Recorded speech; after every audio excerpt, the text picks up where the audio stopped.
2023 wasn't a good year for the Carolina Panthers, but I'm trying to make 2024 a better one for myself. Get started on your resolutions with Factor so you're ready for the new year. Factor's ready-to-eat meal delivery takes the stress out of meal planning and sets you up for success in the new year. Skip the grocery stores, prep work, and cooking fatigue. Instead, get chef-crafted, dietitian-approved meals delivered right to your door. With over 35 meals to choose from per week, including keto options, calorie smart, vegan plus veggie, and more, plus over 55 weekly add-ons, you'll have a ton of nutritious and flavorful options to kickstart your resolutions. Skip that overpriced takeout trap. Factor is cheaper and way more delicious than takeout. Get chef-crafted, restaurant-quality meals delivered right to your door, and they're ready to heat and eat in just 2 minutes, which means more time for you. Head to factormeals.com/C350 and use the promo code C350 to get 50% off. That's code C350 at factormeals.com/C350 to get 50% off. Looking for a fun way to win up to 25 times your money this basketball season? Test your skills on Prize Picks, the most exciting way to play daily fantasy sports. Just select 2 or more players, pick more or less on their projected stats, and place your entry. You could turn $10 into $250. Right now, Prize Picks will match your first deposit up to $100. Just visit prizepicks.com/fan and use code FAN. That's code FAN at prizepicks.com/fan. Must be present in certain states. Visit prizepicks.com for restrictions and details. In a world where Carolina Panthers fans have an insatiable thirst for Panthers news and opinions, only one podcast roars ferociously. It's the C3 Panthers Podcast. Yo, what's the deal, Panther fans? It's your boy, the Professor, a.k.a. Tony Dunn, C3 Panthers Podcast. Tonight's show, thirsty Panthers need to take a sip and zip their lips. The 49ers have inquired about Teddy Bridgewater, and we're asking if this is genuine or are they on a fact-finding mission. Kyle Rudolph has also been cut by the Minnesota Vikings. Some people are interested to see if he could be a good fit for a Panthers team with no tight ends. We've got draft talk tonight where there could be as many as 5 quarterbacks going in the top 8 picks, and you cannot get away from the discussion of Deshaun Watson. All of these are just the tip of the iceberg because we've got a big, giant Twitter war to talk about as well. That's right. I had to take my damn blood pressure medicine this week as I argued with people, and I'm trying to stop doing this on Twitter about life and crap like that. They get so stressed out about this. I almost missed the whole. Actually, thank God I did miss the hockey game that night because the Canes had lost a heartbreaker to Tampa Bay. But I got to argue with these people over whether Teddy Bridgewater is actually as good as Deshaun Watson if he had a line. I don't even know what kind of planet I live on when I got to go into these discussions. It was wild. It was zany. And I tell you, there are still more Teddy Bridgewater lovers in the world than I knew. They're in it for the troll. I firmly believe they're in it for the troll. And on one other thing, too, is how do they like the guy when the Panthers have come out and said they don't like the guy? Are you putting a player ahead of the team as you used to criticize us with Cam Newton? We got all of that. Your calls, the number's 252-228-5098. Go ahead, sub up, smash the thumbs up button. We need you to help us grow the longest running Panthers podcast. And I know one homie that started in the calls, and now he's in the captain's chair. This guy, my co-pilot on the C3 Panthers podcast, Cody Lashney, welcome back. Tony Dunn, I moved on up in the world. I started from the bottom, now we're here. Okay? And look, I'm telling you, man, there's no way I'd rather be on Tuesday night than talking about the Carolina Panthers with my fucking boys, bro. Let's go. And you know what, Tony Dunn, I got tired of everybody asking me, oh, Cody, what do you think about this player? What do you think about that player? Well, you know what? I hadn't been looking at any of them, and I got tired of not having answers. This weekend, I did a bunch of film review. I looked at a ton of college prospects. We're going to be talking about some of those and more in the coming weeks on this channel. But Tony, before we get to all that, before we get to all this juicy Panthers content, you know we're going to rock with the best Panther fans in all of YouTube. Richard's Outdoor World, Chuck from Elizabeth City, Joey the Blind Panther Esquivel, what's up, dog? Trill 1, Brad Dugan, Joey D, 10 Tizzy, 704 Bound Charlotte, Blake Bettis, and none other than the C3 co-founder, Joe Riolano, in the chat room. Holla at your boy. That freaking Puerto Rican, bro. You already know what it is. It's going to be a lit show. Tony Dunn, ain't nothing to it but to do it, brother. Let's roll. Word, Greg, the Bat Daddy, the man of many podcasts. How you doing? I'm doing all right, man. I hope everybody else is. Tuesday night, like Cody said, it's just always great to talk Panthers football. And I don't even really look up Panthers news during the week because I just come here and we talk about all the best stuff anyway. So I get most of my stuff is reactionary. Dude, actually, I hear big news. So you indirectly look up Panthers news just by getting on Twitter.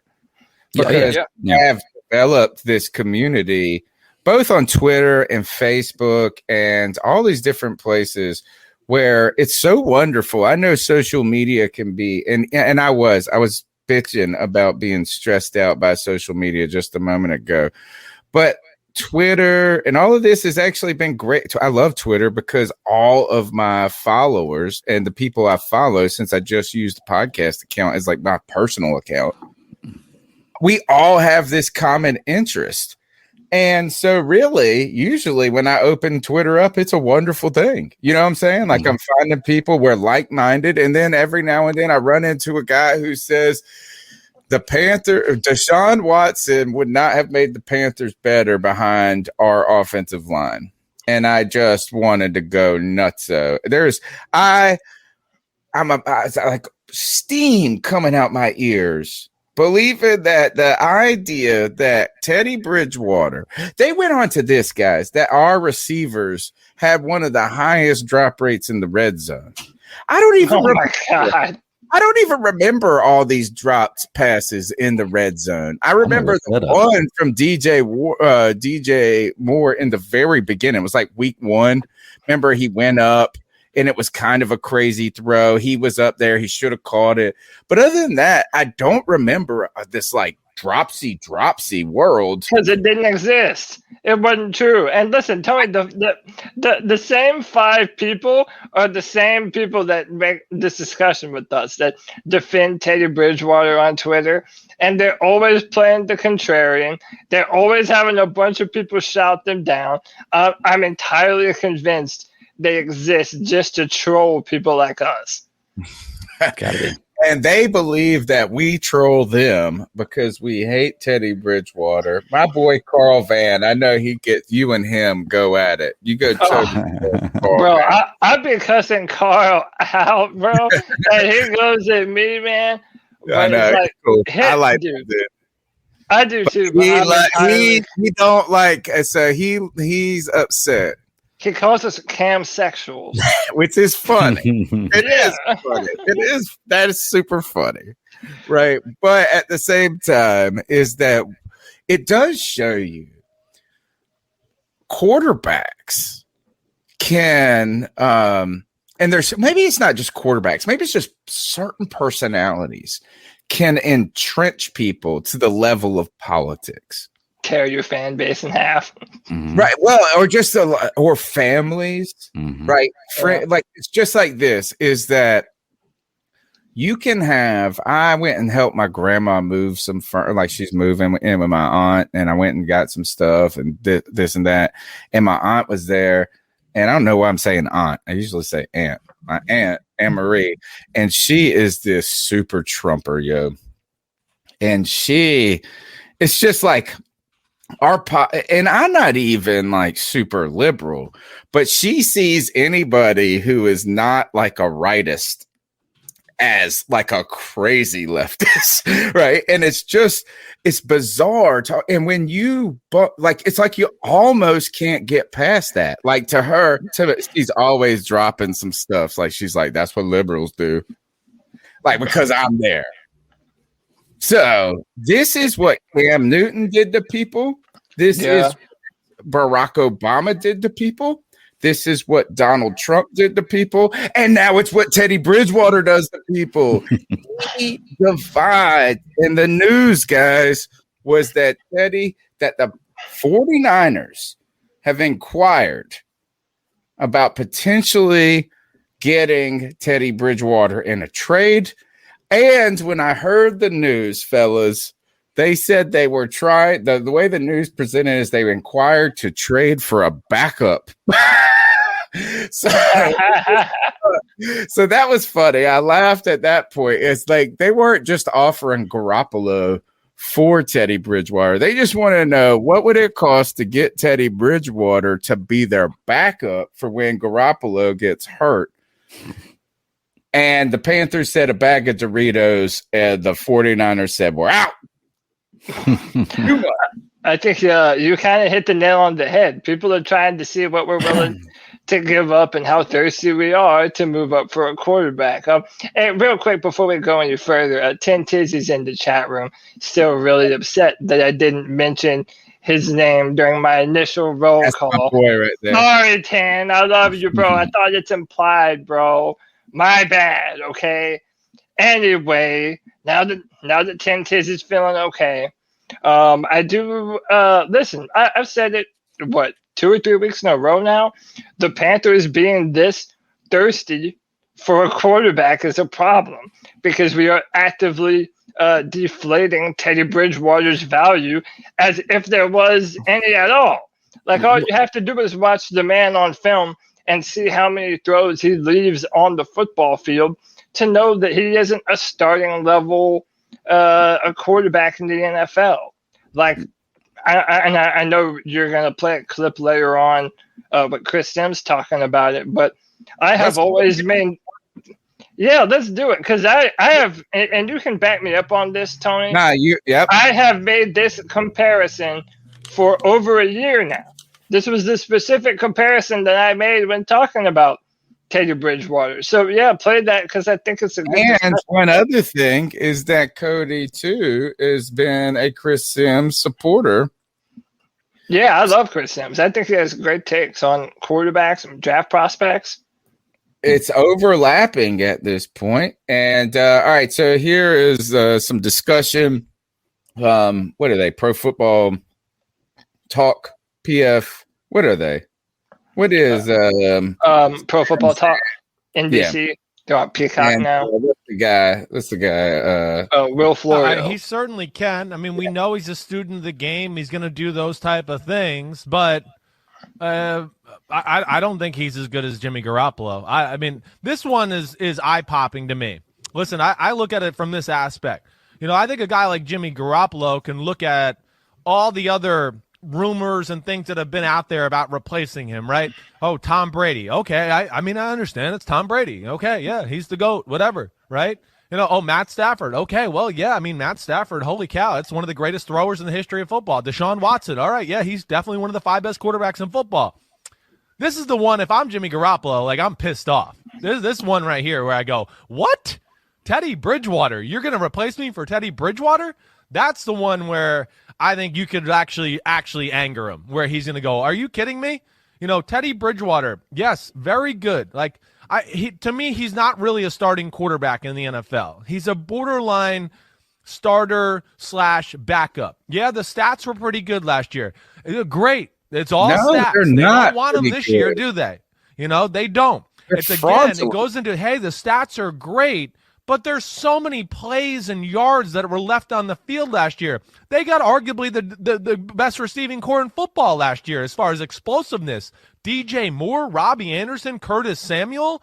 So I'm sure Carolina got done with the year and was like, what? We left people open for touchdowns and plays all over the place. And that's why they're trying to move on. So, I'm interested to see how, you know, that reaction and how this all gets portrayed for Jimmy G. Grassy knoll theory from me. Okay. I'm looking at Teddy Bridgewater's contract. Salary this year of $17 million. Compensation package for Jimmy Garoppolo, $25 million. Maybe this is just a step toward eventually going to Jimmy and saying, hey, we can't pay you $25 this year. We can't do it. That's why we called about Teddy. He's coming in at 17. Maybe. And Jimmy, hey, have your agent Don Yee call around, see if there's somebody out. All right, so he put on his tinfoil hat, right? Or trying to figure out why they're doing this. And I didn't invent this. I just saw someone say it on Twitter or something, but I like it. So I'm repurposing it. Is that the 49ers are trying to find out about the Carolina Panthers, but not about Teddy Bridgewater, about how thirsty they are to move up in the draft in case San Francisco is plotting to do something similar. This is a recon mission. You know something, Tony? I actually was going to bring up the point that I didn't think that Carolina being thirsty was that big of a deal, other than hurting Teddy Bridgewater's trade value, which, no surprise, everybody saw him last year. And being thirsty for a quarterback is not necessarily a bad thing, because you can't hide that when you are. Everybody knows you need a quarterback. But what you just brought up is changing my mind, because you're absolutely right. That is a strategy they could use. So now you've got me thinking that's possible. Tinfoil hat, I like it. You know, when we were interviewing GMs and we had this exhaustive search, right, where we interviewed something like 15 or so candidates, David Tepper came out afterwards and said one of the good parts maybe is that we learned about other organizations. Mm-hmm. You know, and right now there are a lot of projections that in fact, I'll skip ahead of the Kyle Rudolph talk. And let's just quickly go to kind of draft talk, because it's related to this, right? Is what is the Panthers situation? Right now, we know that the Carolina Panthers are unhappy with Teddy Bridgewater. I'm sorry, Teddy Bridgewater supporters. They try, and I finally just ended every conversation with these people. You're right. If a team calls up and offers us a first, I'm going to hang up the phone if I'm Scott Fitter and say for Teddy, a first for Teddy. I'm going to hang up the phone, and before I hang up, I'm going to say, don't call back unless you got a respectful deal. Because I found out that Teddy Bridgewater is just as good as Deshaun Watson. He's limited by not having Christian McCaffrey, by having a poor offensive line, and having wide receivers who drop it in the red zone. Can you imagine? Oh, my goodness. Oh, and it's the defense that is the Houston Texans defense inflated Deshaun Watson's numbers because they were always garbage comeback yards, but Teddy Bridgewater's yards all harder. And that's why, do first. If you want, you know what? I don't even know if I'm going to field a call straight up. Deshaun Watson for Teddy Bridgewater. I got some reservations. I think they might have to throw a pick in. The Texans. A pick to who? Yeah, they got to give us Deshaun Watson and their second round pick for Teddy. I'm not listening because Teddy Bridgewater is the GOAT. That's what I learned. Well, it's almost like a football litmus test, right? Like that's why I believe that they're trolls. Because it's like, if you're going to sit there and tell me that, Teddy Bridgewater's the guy, and if only he had better receivers or Christian McCaffrey or this, like it's like, dude, that's why it's like you're arguing for the existence of Santa. Okay, like you're really just out on a limb in La La Land, and that's a weird fucking hill to die on, man. It's like, listen, and this is why I'm so proud. I didn't know they were still there. I didn't know that. That's the control argument might be. Right. I am so proud of us and all the fans in our chat room who have been with us for the long haul. They should know we have never been fooled or bamboozled by this Teddy Bridgewater bullshit. Like we never have. we told you all before the season started that this is the kind of player that Teddy Bridgewater is. And the reason why it's so incompetent and that it hurts us now is that not only did we overpay him, but we overpaid a player that a bunch of fans who run a podcast can clearly see on film isn't worth that kind of money and isn't a starter in the NFL. Whoa. No. We're not even looking at film. We're looking at game broadcast. Yeah, we're just watching the games. It's the idea. But here, the last kind of state, or for me, as I was getting, they were like, what if this, right? And you can't say that Deshaun Watson would be so great here, blah, blah, blah. So then they're always moving this needle around. I feel like that's what they say I'm doing. They're always moving this needle around. But my thing is this: why the hell are you mad at me? Right. If you were mad at me in week 6, I get it, right? We were not on the Teddy train from the beginning, and I will admit it, right? Is that I thought it was a bad move to move on from Cam, not because I thought Cam was going to be the savior, but I thought this. You're already $20 million in. You got a quarterback on a deal that's reasonable, 22-20, quarterback Cam. Yes, he's injury prone. What's the worst that's going to happen? He gets hurt, and you're all of a sudden starting whoever, Will Greer, PJ Walker, and either those guys show that they could do it or you get a good draft pick. So what's the harm? You know what I'm saying? You're already paying the money. This and that. They were like, no. What if Cam? This is what Jonathan Jones and people were like, no, Cam. What if he balls out? Then the Panthers got to worry about extending him. So like they were like, oh, well, it's what's to worry about? Yeah, exactly. All right, so, because they want to move on. That's what they're saying. They want to. All right. So as soon as Teddy came in, all right, it was yes. Do I have the Cam sexual part to me? Certainly. As my man Carl Van says, he calls us Cam sexuals. Yes, I've been open about that love for Cam. But then the numbers came out for Teddy. 3 years, the same, right? The same contract. So you're giving them start money. You didn't just find somebody on the scrap heap that you think's pretty good, that you think can work as a Brit. No, you paid this guy some significant money. And you can't get out of it over the next, like really, we're taking a financial hit even trying to get out of it this year. Yeah. So, and on top of that, the third component was, so you have 1, 2, and now 3. Is that like there's a small sample set? He's never been that great. He looks like a backup quarterback, a very competent backup quarterback. Mm-hmm.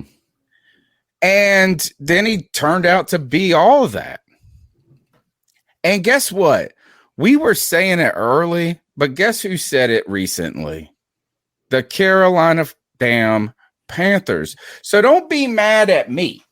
Don't be mad at me that your own team, the Scott Fitterer, the damn coach, everybody's throwing Teddy Bridgewater, throwing shade on him. And then you're like, well, what if our offensive line was great? They were best. That's the best offensive line we've seen since 2015, folks. Mm-hmm.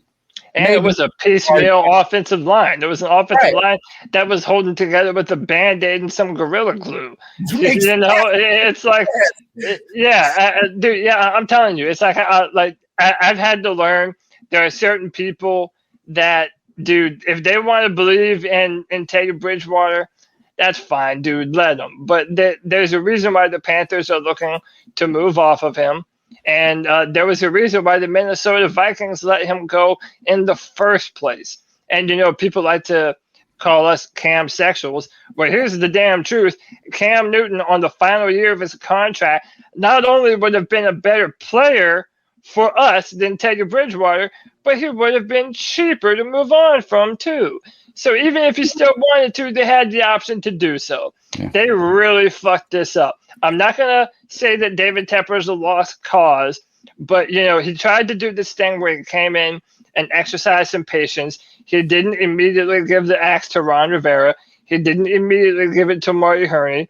But what we're seeing now is that he should have, because we were a day late, a dollar short on all these different issues. And it's coming back to bite us now because, to be honest, it's not a good move for us to trade for Teddy Bridgewater unless that involves Deshaun Watson, because right now he's our only backup option. If we're not able to secure one of the top quarterbacks in this year's draft, like, we literally have no other options unless you're trading for Sam Darnold or Mitch Trubisky or some dumb shit like that. Like, that's a seventh circle of hell, bro. No one's into that. All right. Look, CK's in the house. What's up, my man? How's it going? Welcome to the show. Hey, I'm happy to be here, man. Happy to be here. Sorry I was a little late. Got caught up with work, but we're here now, man. You got to pay the bills because this is just for fun. Go ahead and smash the thumbs up button, folks, and give us a share because that's free. And that's all I'm asking for from you guys is help us to grow the longest running Panthers podcast. Now,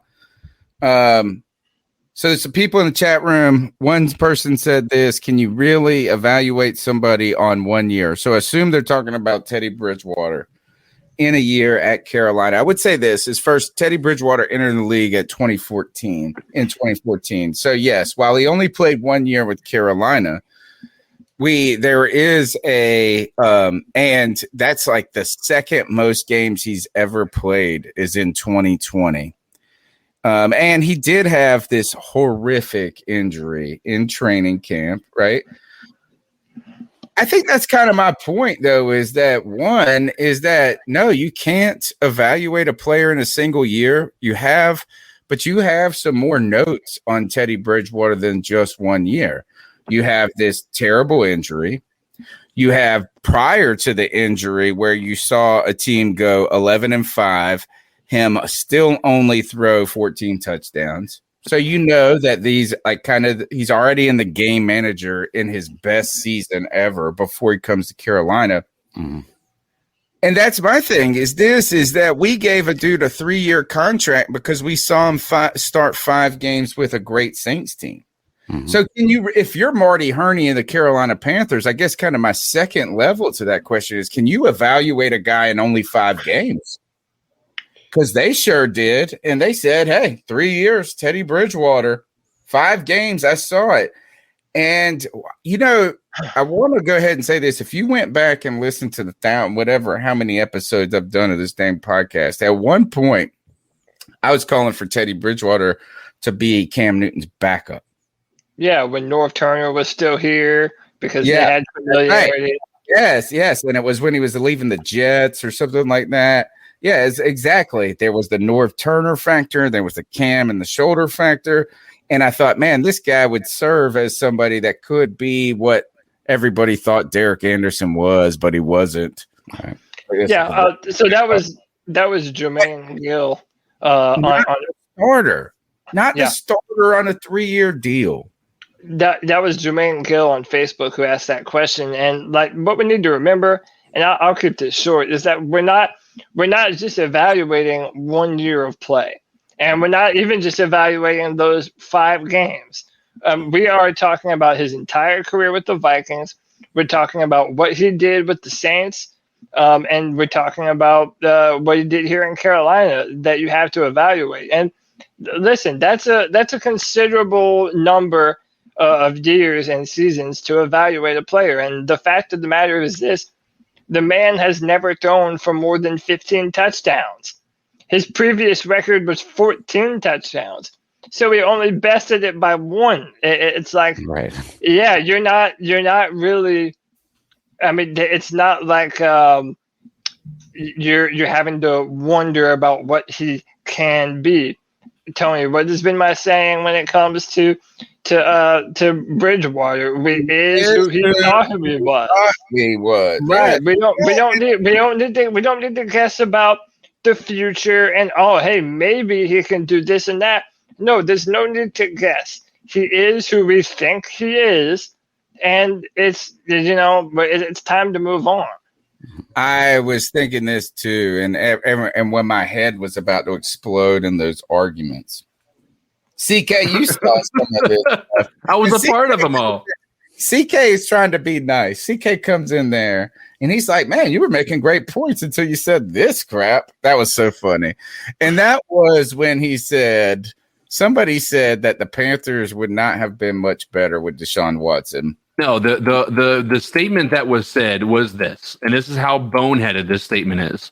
He said, Deshaun Watson without CMC would not have been as impactful as Christian McCaffrey with Teddy Bridgewater. Basically saying there was more value in Teddy Bridgewater and CMC than Deshaun Watson by himself.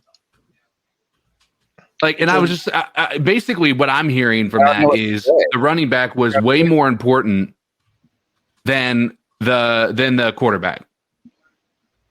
I don't know what to say about that. I mean, there's only one thing to say. It's a very dumb argument. And then I was trying to be nice about it. These guys wanted to come back and said, so by your own admission, he was making valid points. I said he was making valid points when he's trying to take into account the Houston Texans O-line in comparison to our O-line about what Deshaun Watson's had to deal with. This was an interesting statement. All right. So and here, let me pull up these images. But what is great about this is that our team would have been a damn 12-4 if we would have had Christian McCaffrey, obviously.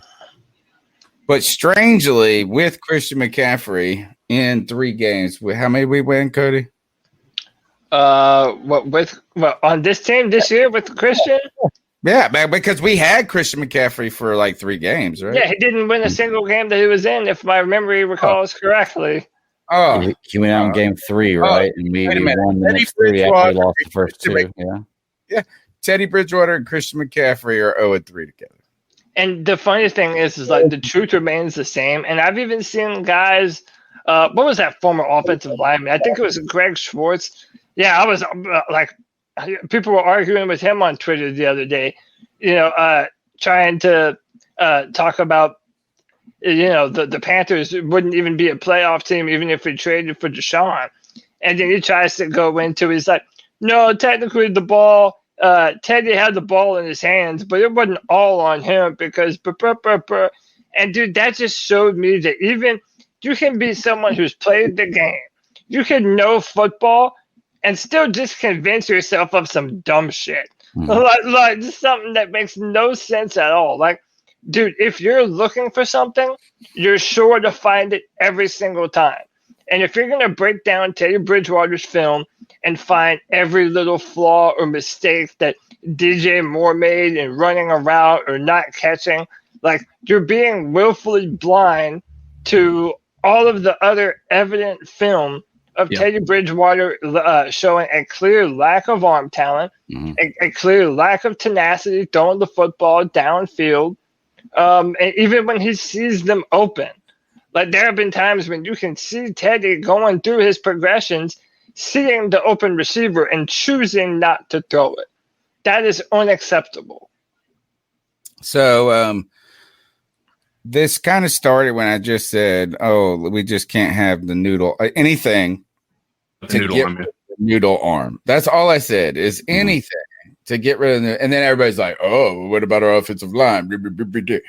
And so they were saying this, and this is when I put up this tweet, and this got a lot of pushback, and I'm ready to kind of argue over it. And that is, I said that, and I may be wrong about shitting on Houston's offensive line.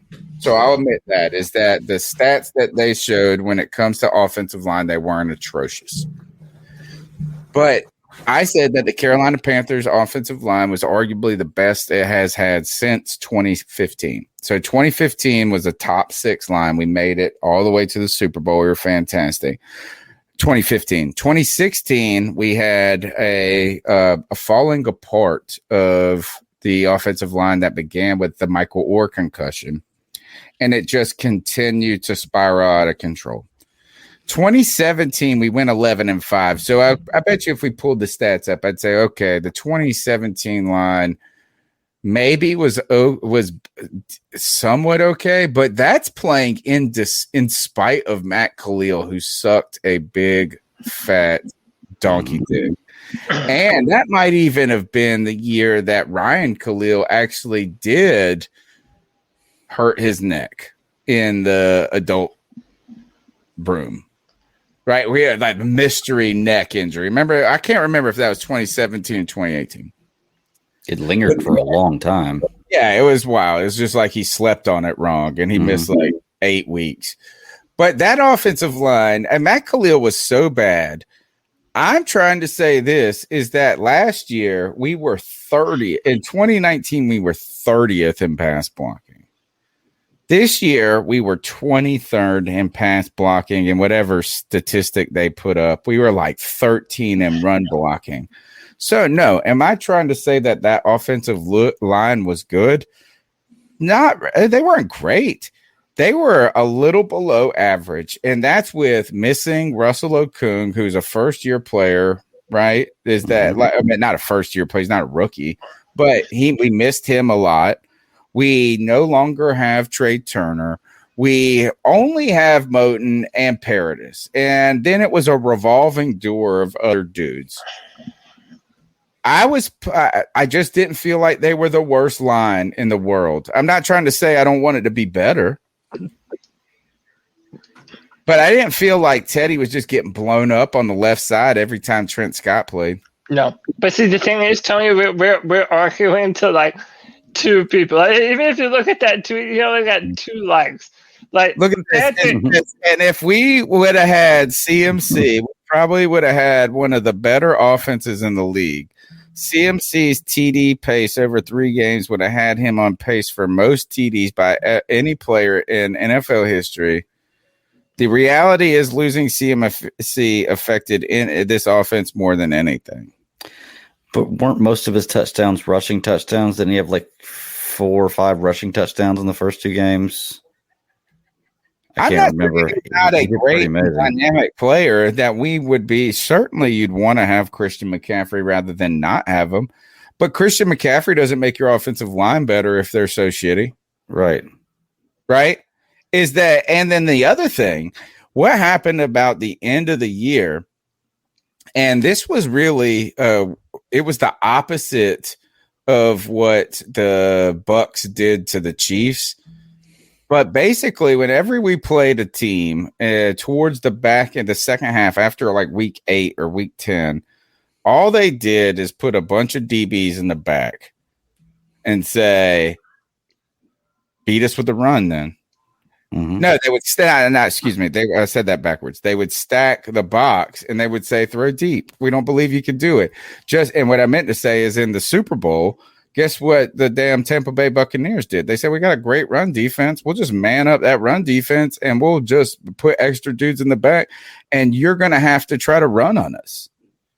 And we could not do it. So how would that have, I'm not saying we wouldn't have been better with CMC, but our problem wasn't just an ineffective running game.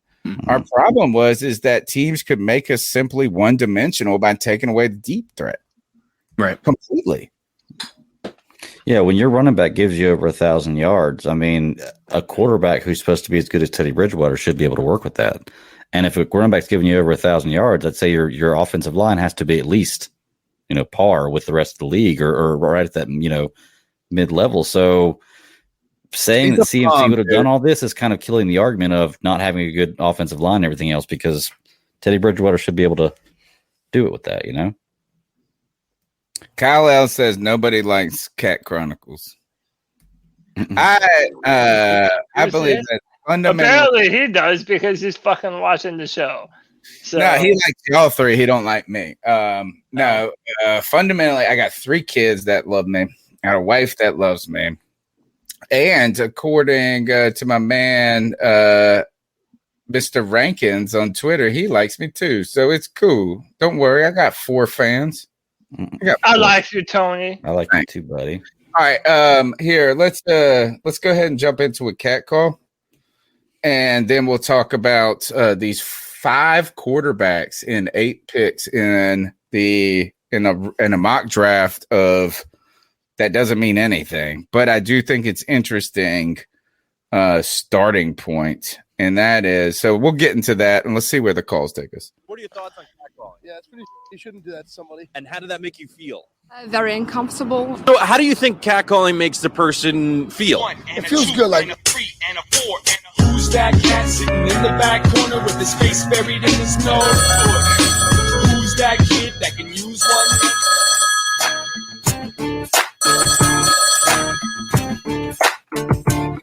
What it do, boys? It's your boy Mike, a.k.a. Suprema. It's like a wrestler's intro. Supreme, what up, bro? How you doing? Hope you're doing all right. I am well. Not really a lot going on, in Panther Nation. Let me think. Oh yeah. So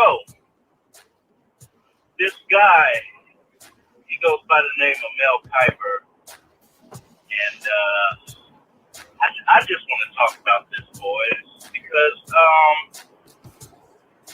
it seems like every fucking year there's this one pick in one of his mock drafts that has so and so, going here, and it's like, what the fuck are you smoking, Mel Kiper? He's talking about Matt Jones. It might be time to retire and just let Todd McShay, take over, the prospect duties or whatever. Because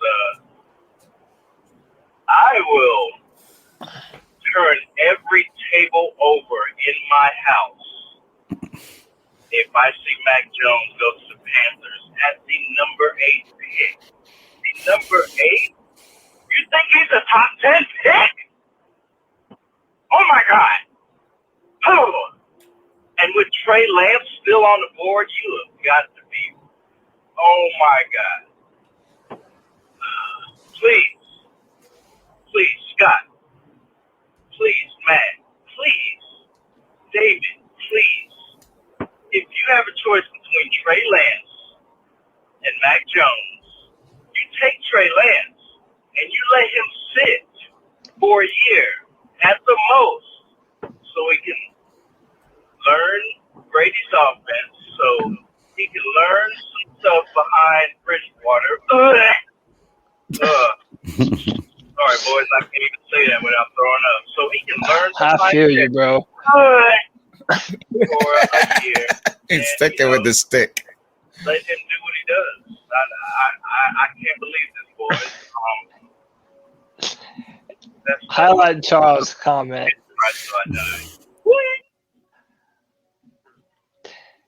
Matt Jones is nothing more than the Richardson statue in a uniform. True words. So, Mel Kiper had the Panthers taking Matt Jones at 8, and Mac. I don't know. Mac, M-A-C, like mac and cheese, or mac and cheese. And then they had Trey Lance going right behind us to the Denver Broncos, which is embarrassing. And frankly, it's okay if once, every few years you're higher on a quarterback than someone else. But dude, this is a consistent trend for Mel Kiper. Look, this was the guy that said Jimmy Clausen would be a starting quarterback in the NFL. His exact words were he was the most pro-ready quarterback. That was exactly what he said. Yeah. And to be honest, is that, and I don't even hold that one so much against him because maybe he was the Panthers got him in the second, right? Is all the hypes around this kid, but he slipped. Why did he slip? Because he was dumb. That's what I tell you. Jimmy Clausen was dumb. That was his problem. Well, but it also, but to be fair, the man who drafted him was pretty fucking dumb too. But that's here nor there. But another thing is he did it with Daniel Jones too. Oh, isn't that kind of funny? He's big on quarterbacks with last name Jones. Daniel Jones, who was big on before the Giants drafted him. Sick of Daniel Jones. I heard somebody say that Daniel Jones would be the number 2 prospect if he was in this class. I wanted to throw over there. And this that was Kuiper. That was Mel Kiper that said that. He said that about yes, in that this was class. Mel Kiper. Maybe he's just senile at this point. Wow. He's old, bro. He's old. He's got to be old. He's senile, bro.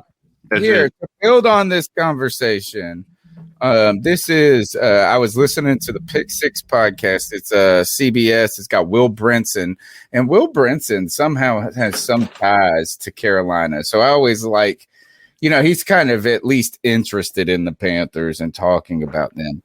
But they did, because they're in the off season, and they do basically because CBS, I guess, requires them, because people click on it and this and that. They do a different mock draft every week. And this week, a different writer. So basically, they pass it off to each other to do it. And then they talk. They make a show out of, let's go through your picks and why you're talking about. So I forget the guy that did this one. It was not Will Brinson that mocked this, but they were even complaining. And I hate mock drafts, and to the point, no offense to people that are into the stuff like this. It's just like at so many points, it seems like so much time is invested with like only 1% of it potentially being true. Pretty accurate statement. Yeah. Imagine if you put 1 million hours into something knowing that 1% of what you did was right. The thing that was interesting about this mock draft is it goes like this: Lawrence, number 1 to the Jags, Wilson, number 2 to the Jets. Who's this guy? Chase, the LSU wide receiver? Jamar Chase. And the idea was this is give some weapons to this team, right? To Tua maybe. And the other thing that they were really interested in was to trade back, right? So they said they wanted the Dolphins to trade back, but Chase was this. Then here it gets interesting to me here. 4, Justin Fields to the Falcons. And this is an interesting conversation, because then if you get Justin Fields, they were very interested in how long, what does that mean? If you're the Falcons, can you do this? You're kind of stuck with Matt Ryan for a minimum of a year, 2 years, really. That's ideal, isn't it? That's what I was kind of thinking. Is this, ideal, and on top of it, but they were saying this is that quarterbacks, particularly of this type of pedigree, don't sit that long. So, but I did think they were off on one thing. They kept saying they're not going to sit this guy for 2 years.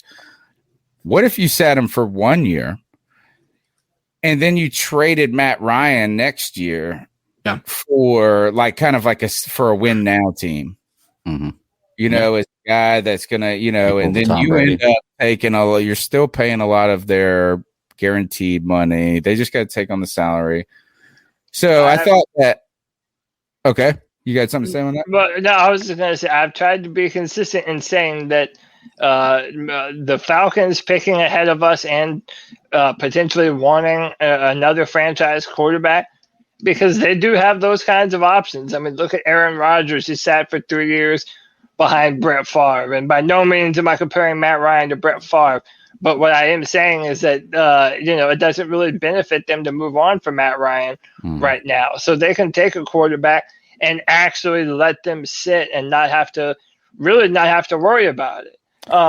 It's actually an ideal situation. Yeah. There's no pressure. If Matt Ryan gets hurt, then you can bring him in. You can, on top of that, so you can eat, particularly a guy like Fields, who some of the questions are not really surrounding his physical ability, but more of just coverages. But how much of experience he's had. He really has had limited. You think about it, he's had he's a junior, I think. He's not a senior coming out. He might have even played even less than that. So he's a redshirt sophomore, because he played a little bit his freshman year, and then he redshirted, and then he transferred because they alleged some racist shit at UGA, and they granted his transfer voucher. So he's essentially a junior. So he's not fully like you haven't seen. It's not like he's coming out as a senior who played under the most ideal circumstances, right? So really, it's just about how much football he's played and how is that going to acclimate to the pro level. So that time would be helpful. The other thing for Falcons too is that theoretically, well, one, they have so many needs. They have needs on every level. Their defense is a mess.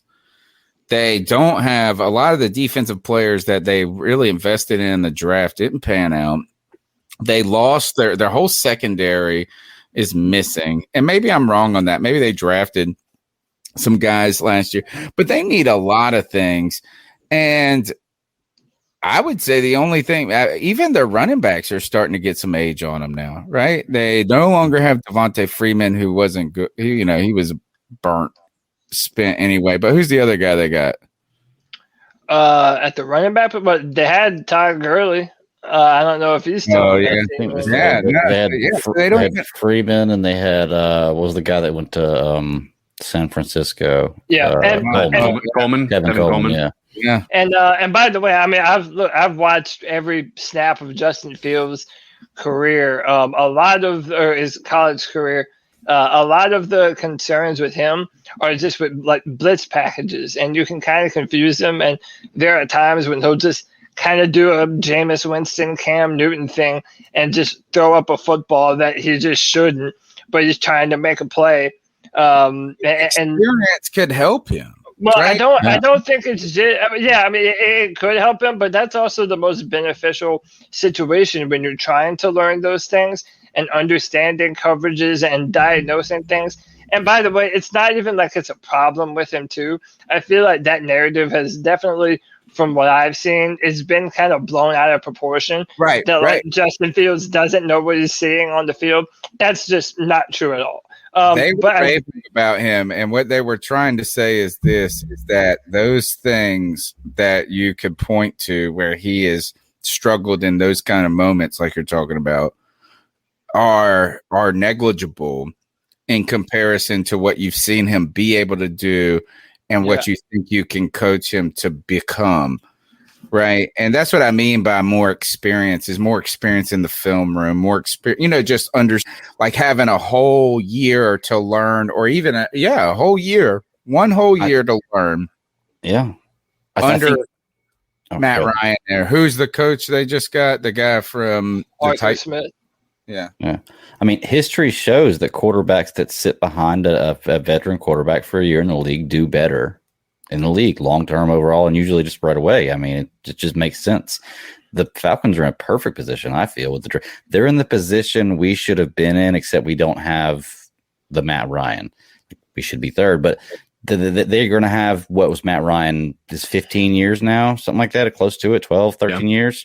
They've had a franchise quarterback, a solid franchise quarterback. He's never been the best in the league, I don't feel, but he's maybe one year. He's MVP, yeah, but he's been a solid quarterback, and now they're going to have the opportunity to have him for one more year to teach the next guy that should be a good pick. They're in a perfect position, man.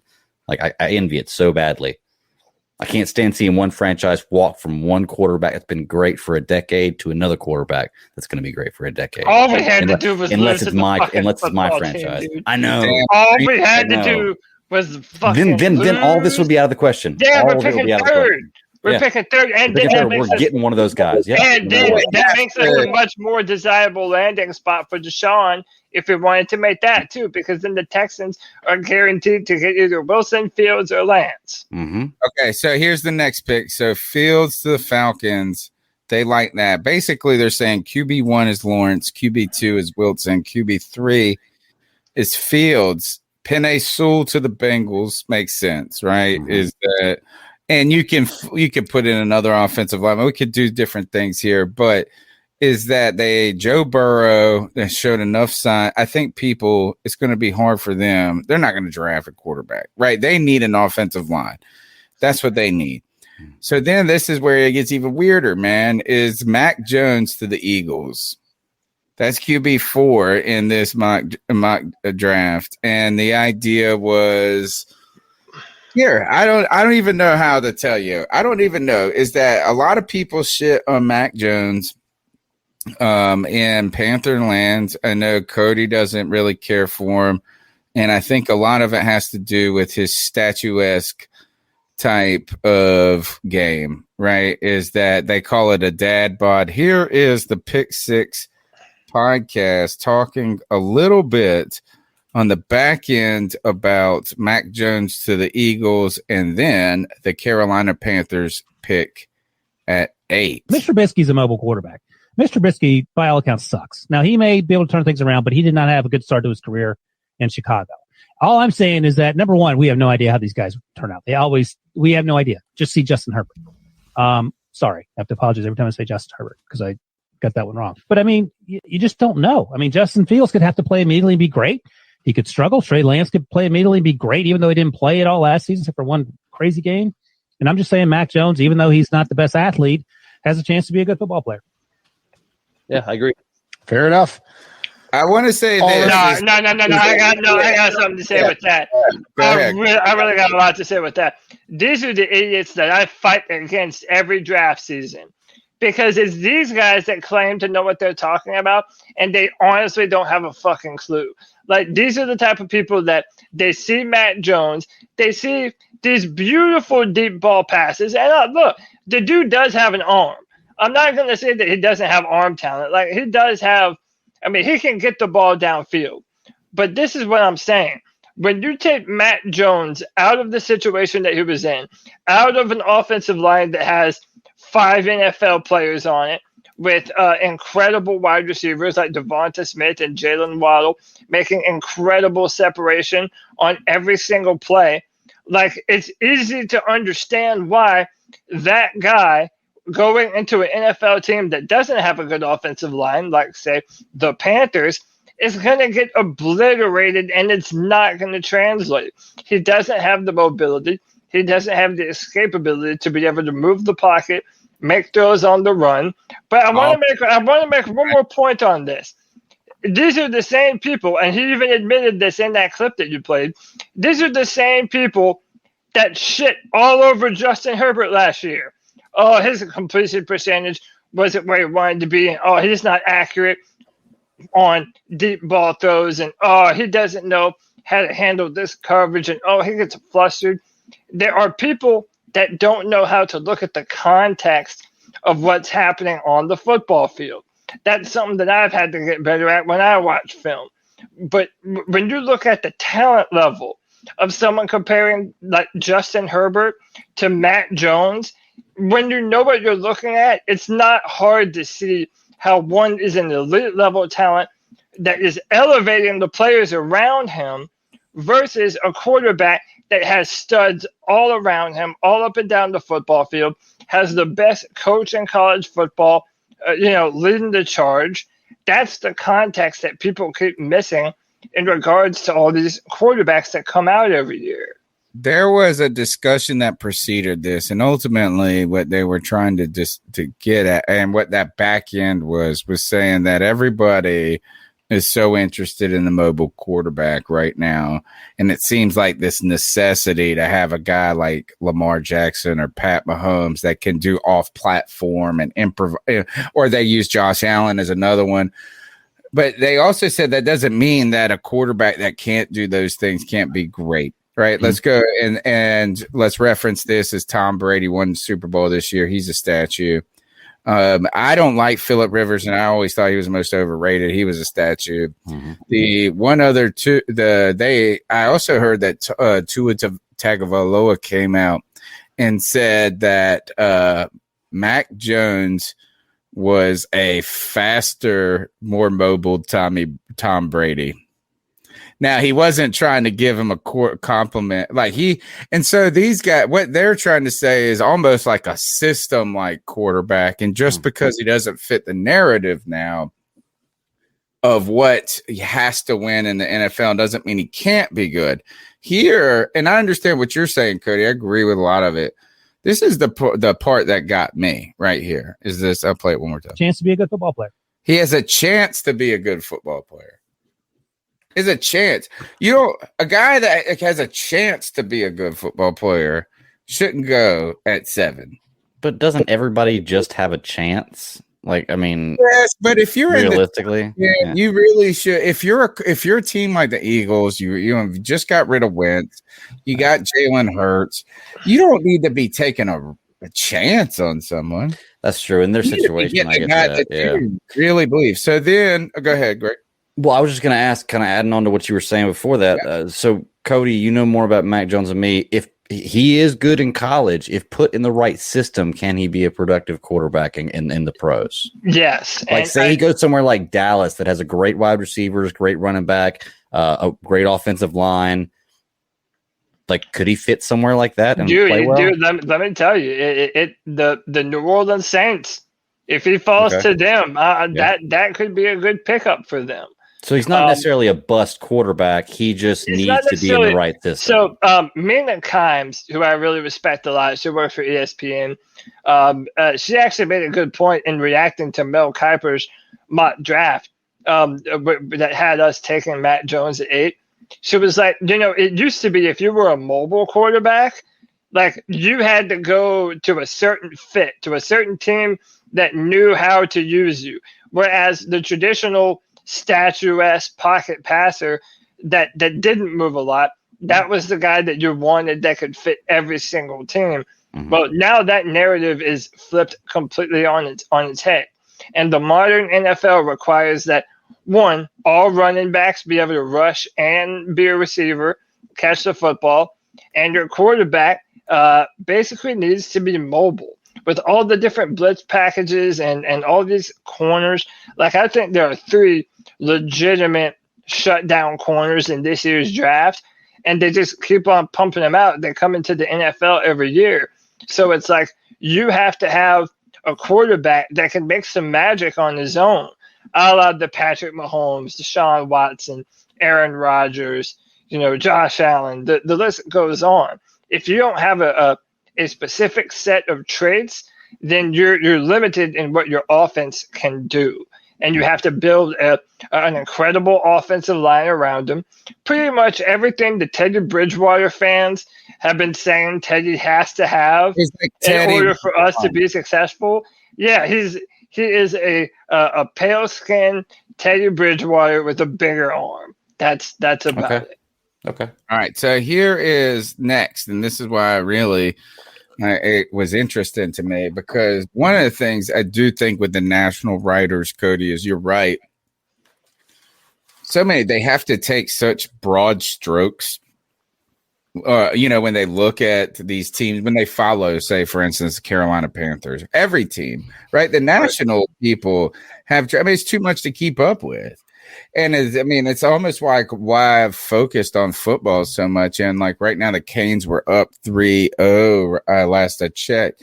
Like I love hockey. I love the Cubs. I'm a baseball fan. But I can only keep up and devote so much time. Right. You can only watch these. So these guys are trying to watch all the games at once and then form all these opinions. I think you'll see some of those. I think you'll see some of that come out in the pick they make for us, Cody. I think they say a lot of interesting things and good things, but also some things I think you'll take issue with. So here, let's see what they got to say. The Carolina Panthers at 8, drafting the 5th quarterback in the top 8. Yeah, I agree. Fair enough.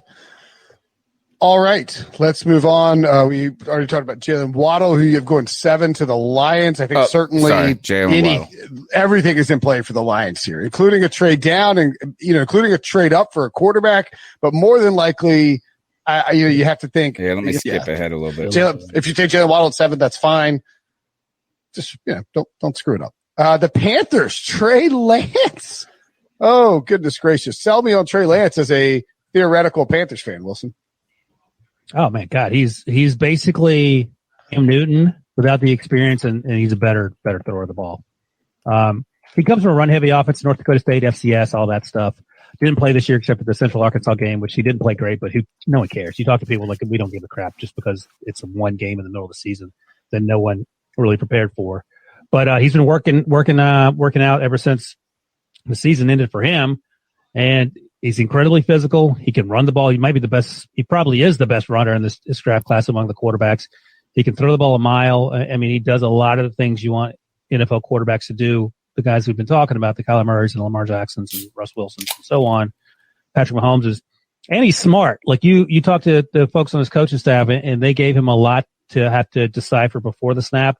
He makes a lot of good decisions. He just hasn't played a ton of football. So that's the thing. So again, this is a situation where if you're bringing Teddy Bridgewater back for a year, let Trey Lance learn. I would imagine, as I joked earlier, that at some point you're going to throw him out there anyway as a rookie, but at least give him a month or two to sort of take it all in. I think he's going to be good. And if you told me in 5 years he was the best quarterback in this group, including Trevor Lawrence, I'd be like, oh, okay, I can see that. Whoa. He's insanely athletic. If he went to Clemson, he would be the first overall pick. The difference is he went to North Dakota State. But I mean, like, how do you end up at North Dakota State if you're that talented? Ask Carson Wentz. Look, I don't know his backstory. I have to look that up.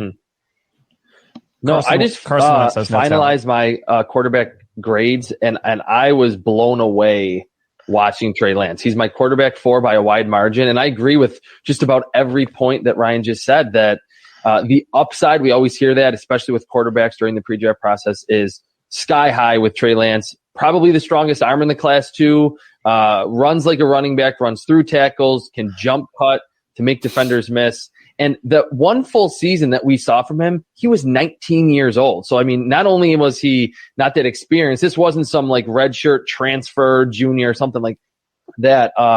That would be probably one of my favorite like pairings in the entire first round. To learn, like Ryan said, even for a couple of months behind Teddy Bridgewater, it'd kind of be like the Matt Barkley, Josh Allen dynamic, where like Teddy Bridgewater is hyper accurate, knows where to go with the football quickly, could kind of help Trey Lance in those regards, and then so much more from a physical perspective. I would love that fit, even if the red shirt only lasts for half the season. I think ideally he would sit his entire rookie season, but Trey Lance really has like number 1 overall pick talent. He's just super raw. So Brinson, 247 Sports actually wrote about this, so that makes sense. Trey Lance, he's from Minnesota, so he played at Minnesota. He received just 7 scholarship offers. Western Michigan, South Dakota State, Northern Illinois, Cornell, Brown, Boise State, North Dakota State. So he was a 3-star. So he could have played in the MAC or the Ivy League. Yeah. Get you going. All right. So here, I'll stop it there and I'll point out this, Cody, is what I thought you would take issue with is number 1, the Cam comparison. Is I feel like that's lazy. Is comparing him to Cam is that he's so hard to compare a mobile quarterback to Cam Newton when he was 250 doing this, and yeah.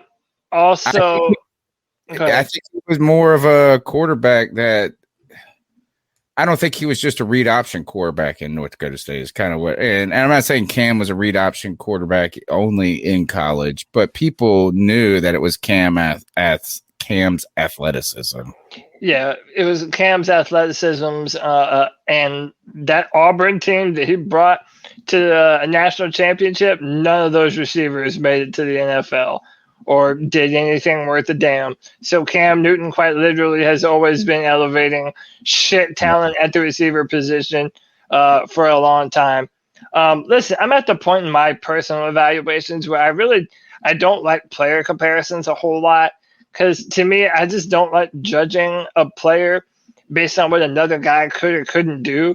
Like, that's why I don't like it's the Ohio State quarterback, can't draft him. Or, it's the North Dakota State, can't draft. Like, you're not talking about the player at that point in time. You're just like talking mumbo jumbo.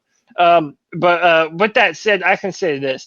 A lot of the things that guy said isn't necessarily wrong. I mean, the dude is built like a fucking tank, man. He's like 6'4", 225 plus pounds, and dude, he was at 19, by the way. He's the youngest. He's the youngest quarterback in this year's draft. He can bowl you over, man. I mean, he can straight up run you over, yards after the contact type shit. He has an incredibly powerful arm, and he understands what he's seeing on the football field. Even when he's throwing the ball deep downfield, he's putting it with absolute perfect placement. I mean, to not throw an interception his entire, sophomore year, Like that was bananas, dude. Almost 40 touchdowns. Trey Lance is an elite level talent, and I kind of compare him to two guys that have come out recently, in Justin Herbert and Josh Allen, two guys that have all the physical talent in the world. I mean, if you're building a quarterback in the lab, you're going to build them like those two dudes, but who also didn't have a lot of scholarships to big name schools. Justin Herbert, Oregon came coming or knocking at the last minute, and Trey Lance, they wanted him to play a bunch of other positions. That's the thing with him. That he stuck to his guns. Yeah, he had offers to go. A quarterback, but they wanted to make him a not a DB. It was like a linebacker or a tight end. You know, they were trying to do what they were doing to Lamar Jackson. Yeah. He's saying, I can do this. And then they had some other good points is that, like, the North Dakota State coaching staff threw a lot on him. Like, they asked him to do a lot of pre-snap stuff. They asked him. Yes. I just want to say this is and who was anti North Dakota State more than anybody? You. Right. Is that like I was flicking this stuff on when I was just watching it on YouTube, expecting to not like it. And I have gotten, and you're right, is I have fallen in love with Trey Lance. I think that he is, I think there's a certain argument for him being the number 2 prospect at quarterback. And I know that everybody's all on Zach Wilson, and that dude can ball. So I'm not going to fight you over it. And I'm going to take y'all's word about Justin Fields. I haven't looked enough, but just the eye test of Trey Lance, it looks right. The footwork looks good. He doesn't panic in the pocket and just automatically run. The run game is part of his game, but not the go-to part of his game. And the thing I think was most impressed by, and maybe this is just me noticing one thing and latching onto it, but every snap I watched of Justin Fields, he's out of the shotgun. I might have seen 3 snaps in 4 games of highlights. Now highlights too. So, you're not watching everything, where he was under center. I saw a lot more in one game of Trey Lance under center, bootlegging it out, and I just like that diversity it can bring. I'm not saying it doesn't. I'm not saying because you're working out a shotgun all the time you can't do those things. I just saw him do this. Right. I saw him drop back. I saw him bootleg. I saw him go through his reads. I saw him run the football. And then you hear this: is that kid is 20? Mm-hmm. Yeah, he's still learning.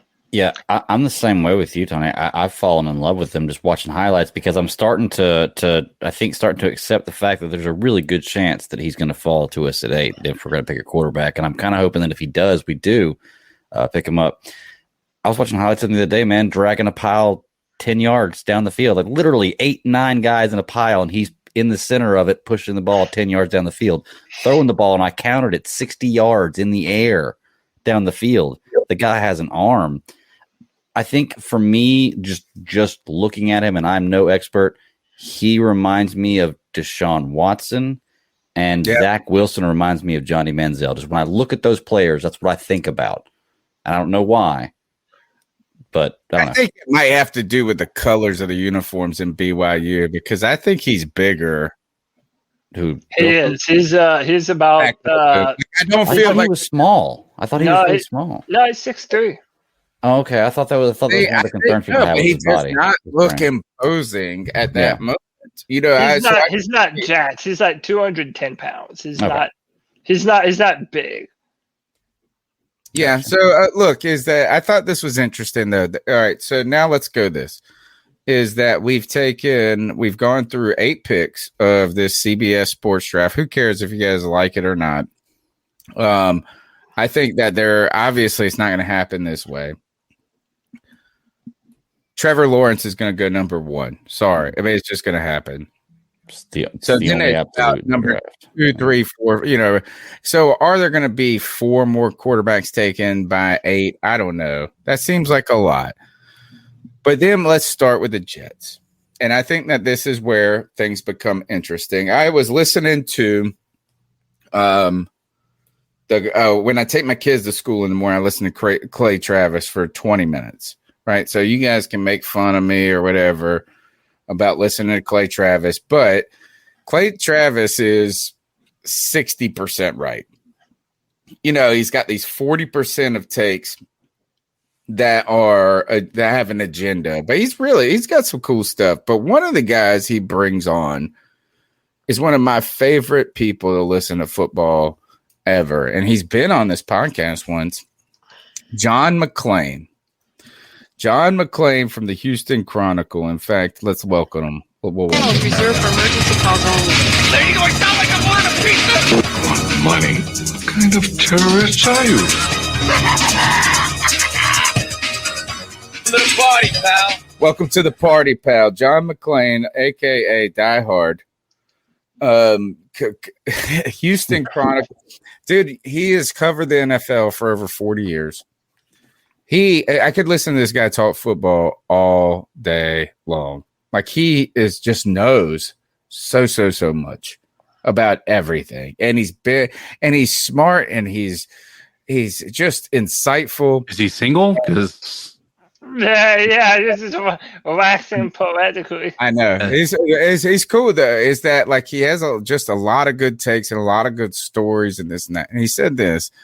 He said that he was going through the trade options when it comes to the Texans. And his thing is this, is he started out saying the Texans will not trade Deshaun Watson. And he said, I don't think that can be the case anymore. He's gone to the trade side now. But his point was originally that why would you ever trade away something that you've been looking for since you were the Houston Oilers? Right. Since you were Warren Moon, he said that he was covering the Houston Oilers when the salary cap was first imposed in the NFL. And he was talking about how he was worried. Everybody's worried about how they were going to be able to afford him this and that. And the idea that they were talking about was, well, we just got to find our next franchise quarterback. And then he said 40 years later, we found our franchise quarterback with Deshaun Watson. Why would we let him go at this point? But he said, look, the relationship has become, it's just clear. Deshaun Watson wants out. And the good news for the Texans is Deshaun Watson is worth as much as he possibly could be worth right now. 25. He's coming off the greatest season, like a statistically improved season. Nothing. Watson's value cannot get higher than it is today. That was his. Go ahead. But to that point, your man John McClain doesn't think that the Texans are going to trade him at all. That was his first point. Now he says he's moved on, and he says that the way that the relationship, that now that he's met with Cully, Watson, he said, look, there is no way. He didn't say there's no way. He said this is that Watson doesn't want to be there. Now they're talking about him missing training camp, potentially sitting out. He could come in and play 4 games and get his money. So Watson only has to play 4 games to get like this year tenured. You get the credit for the year. Yeah. And so then he can fake it. But he just said this is at this point the relationship is soured so much though. Yeah. Right, is that Watson doesn't want to be there. And after this year, he won't be worth as much. Yeah. Like he just can't be. He could get hurt. He could do all this. But you could get whatever you possibly want right now for Deshaun Watson. So he was saying this is that they don't want to do this, but now they might have to do it. And then his next point was this, is he said, who are the guys that are contenders for this? He said the Jets and the Dolphins.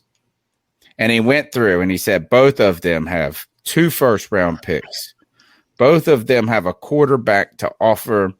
They could then offer more too, because like the Jets have 19 picks in the next 2 drafts.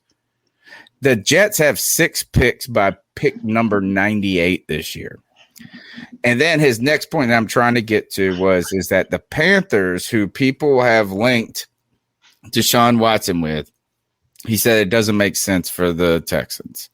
8 is not cool enough when the Jets and the Dolphins can give you more, better, and a few, like a complete rebuild. But once again, this is the same point as last week. It's not what the Texans want because Deshaun Watson has to waive his no trade clause. He's only going to do that if he sends him to a team that he wants to go to. So it doesn't really matter what the Texans want unless Deshaun Watson gets what he wants. They're either not going to have him play or he's not going to get traded. But if he wants out, right? I mean, look, Miami's 11-5. What are you going to say? He's going to be like, nah, not. I'm just saying it just seems like all the cards aren't in the hands for the franchise, for Houston Texans. I feel like Deshaun Watson still has the bulk of this leverage because he can just say, no, I don't want to go there, and he won't go there. But if they embrace the opportunity, they could get a lot out. And there was one other point, too, that I've heard is that Watson wanted either Bieniemy or Saleh. Yeah. And now Saleh is the coach in New York. So here is how I don't even know if the Panthers could be linked to Deshaun Watson in the trade talks when we could not give up. Look, the Jets got 2 first-round picks. The Dolphins, how do we match it? We can't. How do we match it? I mean, we can if we give up, like we said, something like 4 insane players and a bunch of picks. It'd be way too much money. And then the 49ers have been putting out feelers, and now everybody knows we're thirsty. Mm-hmm. Right? So how and what happens? I am not good at these trade theories, but I have an idea. And it does not land Deshaun Watson in Carolina. It lands Zach Wilson in Carolina. And this is and you guys tell me, is this just ridiculous? What if it's a 3-way trade? The Carolina Panthers agree to a trade with the New York Jets where we give them 2 first-round picks, our 8 this year, our 1st next year, and you might even say like a 2nd or a 3rd the following year. You know what I'm saying? Like maybe even 2 first-round picks is not enough to move from 8 to 2. Right? What would be enough to move from 8 to 2? You tell me. To move from 8 to 2, I think you're at least giving up 2 first-round picks. That's for sure. A minimum. Minimum 2. And see, that's another thing. I think Daniel Jeremiah, I was listening to him on the Rich Eisen show. I was watching a YouTube clip, and he was saying that what other teams would normally have to give up to get the 1st pick in the draft, that might be the cost for the number 2 pick this year.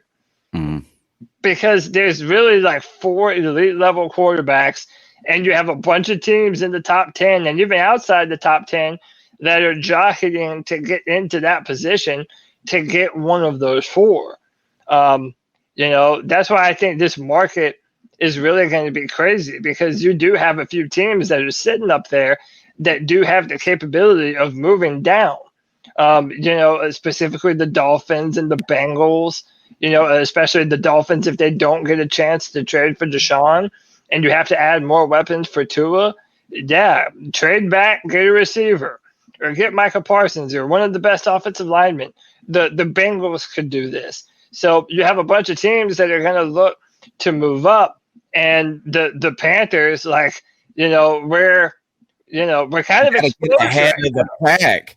Yeah, you got to get ahead of the pack where other teams. So right now that you have to get in front of 4 to get a guy. Is that you're hoping a guy falls with at 8? Yeah, but is that it's really, if you're talking about Justin Fields, the Falcons at 4, go ahead and kiss your dreams goodbye about getting anything. You know what I'm saying? Like, that's how I feel. So so we give them, say, a minimum of 2 firsts, and then you got to throw in something else. You're going to have to throw in a third or something, right? Because a 2 first isn't going to do it. But then, so that gets us to number 2. Mm-hmm. Then the Jets make a trade with the Texans where they give our first, the number 8, this year. They give them our first next year, so that's 2 firsts. Then they give them their first from this year and their first from next year, which still leaves them with 1 first-round pick this year. So the Jets would have Watson. They would still have a first-round pick. They would then have 4 more picks inside the top 98. They would still have next year, like all of this capital. They would not sacrifice. Oh, and they would throw in Darnold too. That was the other thing. Okay. Darnold. So the Texans would get 4 first-round picks, 2 this year, 2 next year, and Darnold. That's the minimum. I don't think we can deal with the Texans straight up. That's my point. Yeah, I agree with you. I like what you did there, but I almost feel like it's not a 3-team trade. It's 2 separate trades. I feel like either one can happen without the third team. I feel like Carolina could trade from 8 to 2 without the Texans even being involved. And I feel like the Texans could do that trade with the Jets without Carolina even being involved. Right. So there's one point though that I think is important, is because that's what I was thinking too, is like, why wouldn't the Jets trade straight with the Texans? Yeah. But then the Jets don't have to give away all their picks. They're actually giving away the Panthers picks. Yeah. The only problem with that is at the end of the day, it still means that the Texans are trading their surefire franchise quarterback to go to number 8, which is a spot that is not guaranteed to replace said franchise quarterback. So again, like, that's probably the only real issue with it. Yeah, you're right. And like the main thing is and you mentioned this before, Dolphins and the Jets, they have the picks, and they have a better. They have a quarterback under a rookie contract that they can trade. So, yeah, we're kind of in a rock and a hard place. But could you make the same pick work with the Dolphins too? Just trade Tua for Pennington and like, do you think that would be Pennington? Or not Pennington? Pennington. Gosh, I'm going way back, aren't I? You know what it is? I was looking at my top set here. Is that Chad Pennington? Yeah. Wow. Well, I have a question. I've been thinking about it, and maybe this is just me being a hopeful, fan. But when you think about if you're the number 2 pick in the draft, right? Who is that number 2? Is it the Jets? Okay. Yeah. So if you're the Jets, you have number 2, right?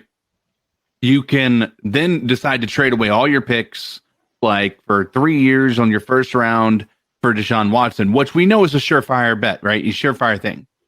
Or you don't mortgage your future and you get a quarterback that you fall in love with through the process of the draft, right?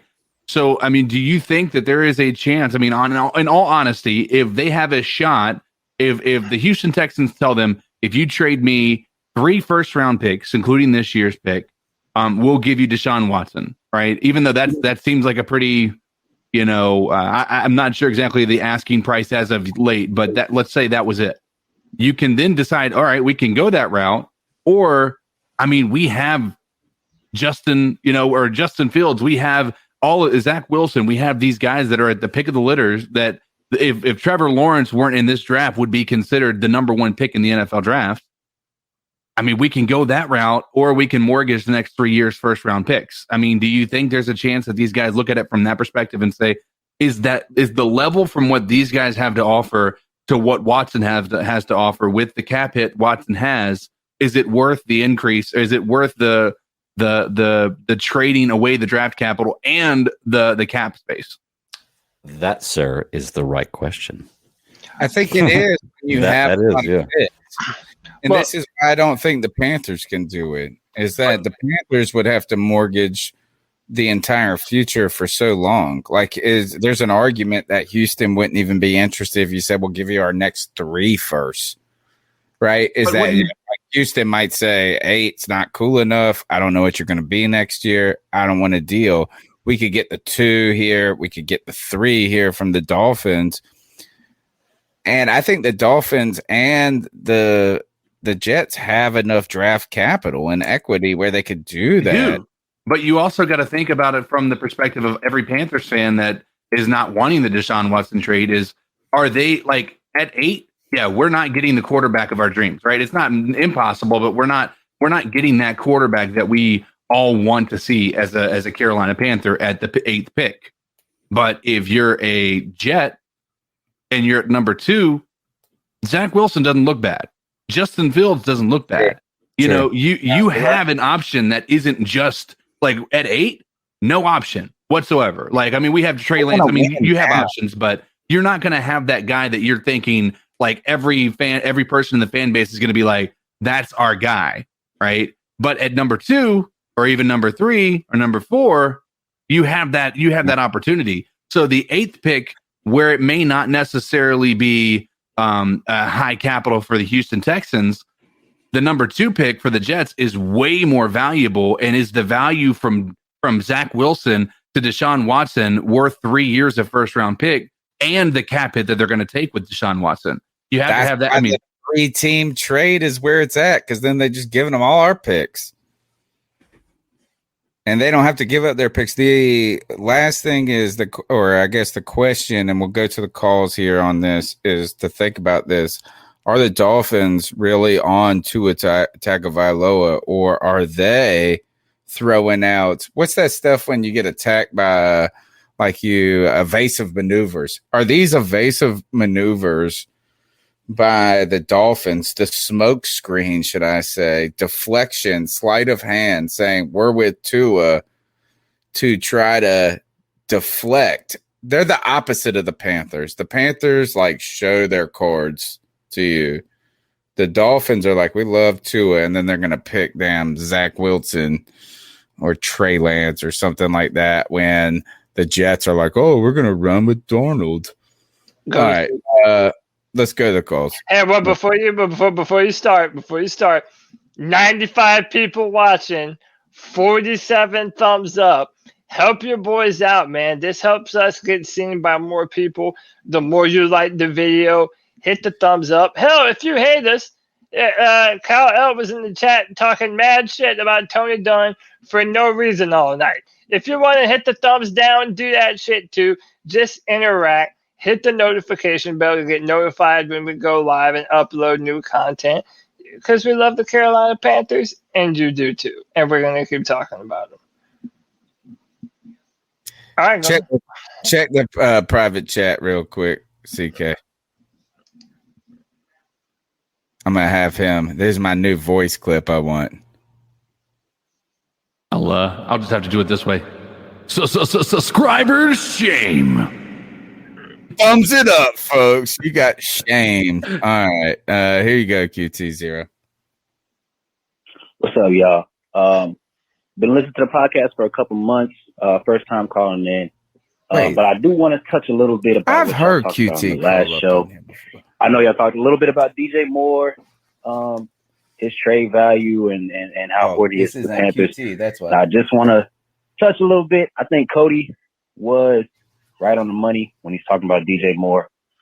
He's really the kind of guy where a fucking number 1 quarterback, a top flight quarterback, can really unlock him and take him to the next level. I feel like we've seen DJ, and I might be a little biased. I've loved DJ since we drafted him. I always thought he could be the next Steve Smith, quote unquote, per se. But I really think that a number 1 quarterback can really take him to the next level. And I know the conversation y'all talked about really kind of shifted into a Robbie Anderson versus DJ Moore comparison of seasons. And I'm going to be honest with y'all, I don't think there is much of a comparison. I know Bad Daddy was talking a little bit about they had the same season, the same stats. And he kind of glossed over the fact that DJ Moore had 97 more receiving yards with like 30 less catches. Yeah, way less receptions. It's not comparable. If you got somebody with 1,193 receiving yards on 66 catches and somebody with 1,096 receiving yards on 95 catches, they have about the same amount of yards, but that is not the same impact on the game that these guys are having. All right. Not to mention DJ Moore played in one less game. All right. And he mentioned that DJ Moore was streaking down the field wide open hella times, and Teddy Bridgewater's not going to throw him the ball. If you got a fucking competent quarterback that can get the ball downfield, it throws to a wide open DJ Moore with 1,300 receiving yards rather than 1,100. So I'll just on that real quick. DJ Moore, Robbie Anderson is not really a comparison there. Plus, y'all, I think we're forgetting DJ Moore is 23 years old. This man just breaking into his athletic prime. You put him with a top 15, even a top 10, whatever quarterback, and you could really see some special years for the next 6, 7, 8 years with DJ Moore. Absolutely. I love this call. So, I think he's damn near untouchable. But the real untouchable piece on this team is Brian Burns, just because of what he can do and where we got him. Like he's one of the top flight defensive ends in this league, I feel like, right now. And we got him in a position like we got him with the 16th pick. We didn't have to spend a number 1 pick or a number 2 pick like a Von Miller or Myles Garrett or Jadeveon Clowney. So I think the real untouchable piece on this team right now is Brian Burns. I think he's really the only true untouchable one that I would not trade. If you're talking about Deshaun Watson, but I just wanted to touch on that a little bit too. Jumping around a little bit, and then we did talk about. I know y'all did talk about. He might have another call. Tony, he was bringing you and Bat Daddy to task. He was agreeing with me, saying DJ Moore, he is another guy that is going to blow up and be a household name once he gets a damn good quarterback throwing him the football. And I was tough on DJ Moore when we first drafted him. I felt like he wasn't a complete receiver. I felt like he didn't make a lot of separation at the top of his drops. He ran a lot of banana routes, and basically that's when you curve into your route instead of stopping on a dime, and then turning to try and get real separation. He used to have those issues. But, guys, DJ Moore has worked so hard to become the best possible version of himself, to actually be the true heir apparent to Steve Smith on the Carolina Panthers. Like, my man has been working his ass off, almost all for nothing, with the hurt Cam Newton, Kyle Allen, Taylor Heineke, and now Teddy Bridgewater, man. I maintain he's taken that damn beating. He's put his body on the line. I don't have anything against DJ. And I think he's very good. And in fact, I want to give a shout out to the Sports Nut on Twitter at ATH2088. Not 20, but 2 letter O 88. He said this, also the slander on DJ Moore last week. What the heck? I think he's talking to me. This guy is a true number 1. Was listening to the guys from the Draft Dudes the other day. Their comp for him is Hopkins. Look at his stats in his first 3 years versus the first 3, I guess, of Hopkins is what he was saying. And he went on to say that ultimately that he's done this with Kyle Allen, Teddy Bridgewater. He's 1,000. And I think that's all wonderful. I think he's a good, if not great player. Will he and can he be the best receiver in the league? I don't know. That's kind of hard to say. He's been very productive. He's been available, right? Another big deal. He's better than Panther fans and some non-Panther fans think he is. Yeah. I just think what I really agree with the caller is this is easier to replace him. And he wasn't saying this, but he was saying the irreplaceability of Brian Burns. And that is my singular point here. is that if we had an opportunity to get Deshaun Watson and it's a DJ Moore thing, I feel like we can find a way to replace DJ Moore a lot easier than we could vice versa. Not trying to take away from his game and this and that. He is not got the physical stature so he's not a mega, like he's a ball. He's got this great after the catch. There's a certain fight in him, but there are early in the season, he seems to kind of be sluggish in the beginning. Maybe it was just this year where he kind of, he had some drop passes early on and some different things. And Robbie Anderson took the show over for a little bit, and then it became the DJ Moore show. But there is a great point is that, and we said this a lot when it came to Steve Smith, is that it's terrible to watch a great receiver on a shitty team. Yeah. And Steve Smith, if you would have put him on the 2009, 2010, 2011 Indianapolis Colts with Peyton Manning, this dude would have been first ballot Hall of Famer. He was it's like he – so I don't got a problem with DJ. I also don't like what you guys say, though, about DJ and Curtis being a good tandem together. I don't think that's right either. And that's kind of my point I don't want a duplication of talents. And he's a smaller statured guy. He is stocky and strong and this and that, but he's not a go up in the corner and throw it over the top guy. But I mean, you also can't prove that they're not good together. I mean, what's true for one is also true for the other.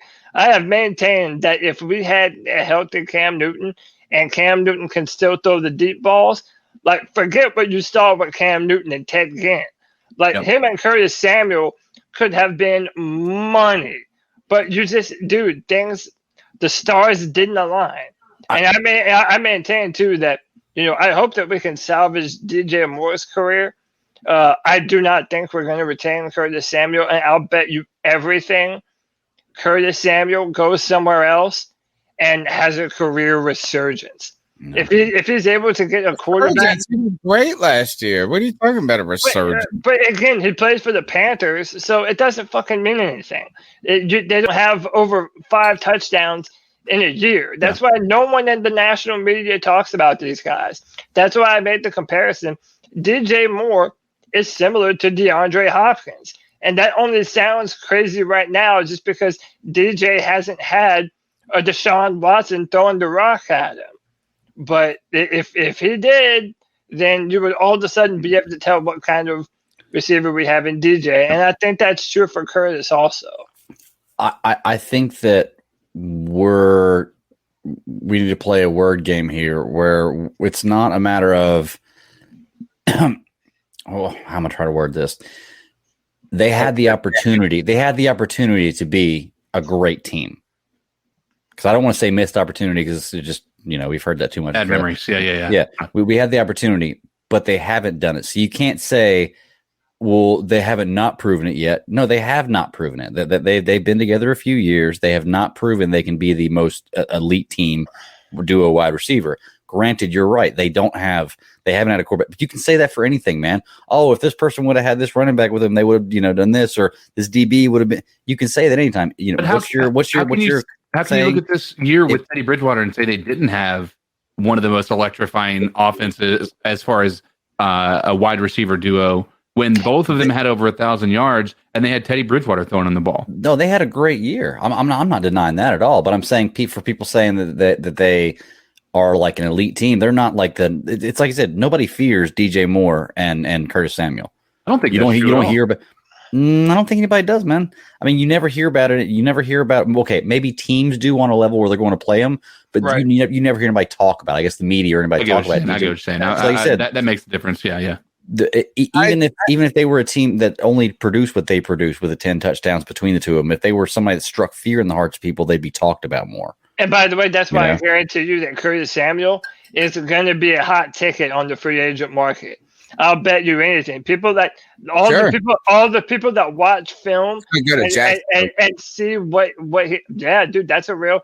He was coached by Urban Meyer at Ohio State, and now, dude, if you see Curtis Samuel with Trevor Lawrence throwing him the football, dude, I'm telling you, you will not recognize the kind of player. I made the comparison, and people scoffed at it, that Curtis Samuel could have been our own version of Tyreek Hill. I think you're getting me wrong though here, because I was so hype on Curtis Samuel when the Panthers drafted him. Like I was. This is the Tyreek Hill. That's what I mean. I'm telling you, go back and check the tape. I was all over this, and I was defending it. I was hoping for it, and the Panthers just never could, under the Ron Rivera regime, figure out how to use it. I would say last year, Joe Brady did the best we've seen with utilizing Curtis Samuel in his entire tenure. Well, I think it's also an unfair comparison with him because he was injured for a good portion of his first 2 years. Well, yeah, he struggled with a hamstring. Then he had but that's all part of the game, y'all. I mean, Cody, what you're saying, if it's ifs and buts, or no, that's not what you're saying. If my aunt had an uncle, or if my aunt had nuts, she'd be my uncle. Yeah, I mean, we can say that anytime, of course. If this had happened, this had happened, but it hasn't. And we can't judge somebody on potential and say they're a great player because they had potential. Is that what the draft is? I don't even have a problem. We don't think they're great players in the draft. We hope they're great players. I don't have a problem. You can say DJ Moore is the dopest ever. You can say Curtis Samuel is the dopest ever. Here is the thing that I keep coming back to, is that we saw a Carolina Panthers team that was small at receiver go and get Kelvin Benjamin one year, and then Devin Funchess. And they went from they were undersized at receiver, so now they go oversized. And I felt like this is that Funchess wasn't terrible. Benjamin wasn't terrible until he just quit playing football. Yeah. And started eating donuts or whatever. I just want Curtis Samuel and a 6'5" receiver together. I just don't want 2'6". That's the thing. I don't want a guy. I mean, yes, is that I'm not saying that they can't work together. Yeah. But why I think Curtis Samuel alongside of Devontae Adams. Oh shit. Whoa. Yeah. You got a guy that can be a possession receiver and stretch the field and can run every route in the route tree in Devontae Adams. And then you throw in this mug that's can do all this versatile stretch the field, yak stuff. That's what I'm just trying to say when it comes to Curtis Samuel and DJ Moore. Is not that together, like either one of them is bad. No, both of them, but it's like, do they complement each other in the most perfect way? And you could even say that Robbie Anderson isn't the greatest compliment to these guys because kind of their skill set theoretically is going deep. They're all very similar in nature. I don't think anyone would disagree with you, and I think that's why all of their stats, like Jason. But that's also and that's also why their stats looked pretty similar comparatively. Same kind of player. I think it also hurt us that we didn't have a functional tight end for most of the season that we could depend on. Yeah. Yes. But let's hit some more calls. Yeah. All right. Let's go.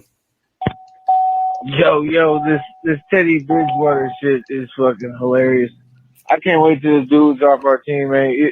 He really had me like mad at our wide receivers at one point. Like I was getting mad at like DJ Moore for dropping those touchdowns and whatnot, but those were like amazing catches if he was even to get there and whatnot. Like every single one of these wide receivers had to do some amazing shit to catch the ball. Like every single Curtis Samuel first down on third down was a bad throw that Curtis Samuel had to dislocate his shoulder blade and fucking break a couple rib bones to fucking reach out to get those fucking first downs.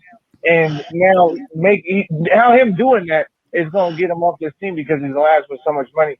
We need Deshaun Watson, point blank and simple. And I feel like that would be the only way we can even get all these people to re-sign on our team like Taylor Moton, Curtis Samuel, and do it or get like some discounts or some type of way for them, to actually get a Super Bowl running team. If we don't got a good quarterback, what the fuck's the point of a motherfucker even playing on our team unless they get a check? Because we're not getting a Super Bowl with Teddy. So Cali's out. You know what I mean? QT0. I like that. 2-0, man. Shout out to you, bro. Second half of the first time caller who was leaning in with the big time call of the night so far. Here's part 2. What's up, y'all? It's Corey again. Second half of my call. Last thing I wanted to touch on, I know y'all talked about it real quick about the Buccaneers and the 2015 Panthers and all that shit. And I'm not gonna, go as far as to say that, the 2015 Panthers would for sure beat the Bucs if they played in the Super Bowl.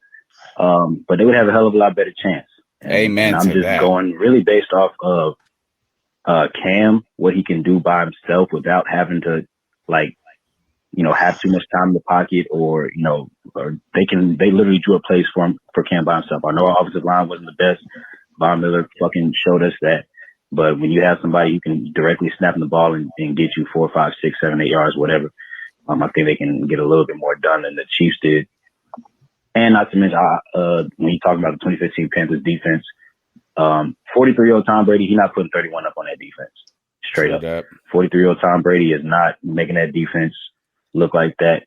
He played against the Saints. He looked shitty against the Saints. The only reason they beat the Saints is because Drew Brees was fucking selling himself. I almost felt bad seeing him throw all those picks. Like, I was watching him, I was like, damn, it's kind of tough, man. I almost felt bad for Drew Brees, but I remember it was Drew Brees and the Saints, so fuck them. But I like that logic. Tom Brady's not putting up the amount of points on the Carolina Panthers defense, and the only reason he beat the Saints is because Drew Brees was looking like a shit show. So I feel like the 2015 Panthers and the 2020 Bucs would be a really good game. And I mean, shit, we got a shot. We damn sure got a shot. But I just wanted to, touch on a little bit of stuff right here. First call. Y'all keep up the good work, man. I'm loving the podcast. Loving everything I hear so far. Man, fucking man. Hopefully we can get to Sean. But hey, appreciate you, Corey. Great Corey, call. of the night, man. The number's 252-228-5098. We appreciate that. And I agree with him, Cody, I said it, I think, right after the Super Bowl, is that the Bucs they won the Super Bowl. They were the best team this year. In the last game, the Kansas City Chiefs were hobbled on offensive line, which made it more difficult as they had more weapons than anything on the Bucs. But they did not. To the rescue. It didn't look like the most dominant Super Bowl team I've seen. That's all I was trying to say is that, and I think that makes a good point, is that would they look that fantastic? And I don't even think they looked that fantastic. Look, man, Patrick Mahomes, that was a couple of points, man. Could have had them right back in it. There's some crazy stuff.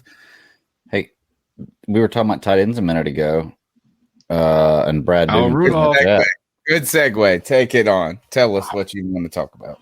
Hunter Henry, Jonnu Smith, Kyle Rudolph, and David Njoku, all tight end free agents available next year. Yeah, we should talk about this. I think this is probably, Panther Nation. Yeah, one of the things that we've come to learn, I feel like, over the past few years, there are very few moments when Panther Nation is in lockstep on certain things, like where everybody kind of unanimously agrees. Yeah. As we've all seen, this is kind of up and down, right, as far as who people like and who people want to pay. But one of the things I think that we can all agree on is that we would prefer to use free agency to upgrade the tight end position. And, I want to shout out Brad Dugan in the chat. He brought up and mentioned, David Njoku, Hunter Henry, Jonnu Smith is out there. There are some legitimate. Kyle Rudolph, the news today, the Vikings after 10 years with Kyle Rudolph. Yeah, and I mean that would be perfect for us, man. It's a way to.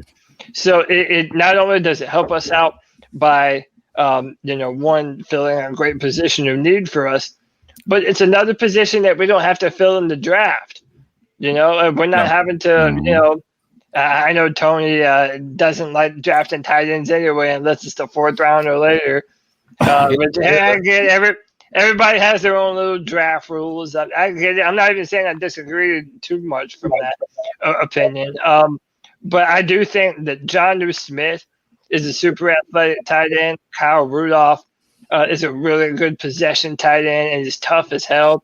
burned the Saints in the Superdome.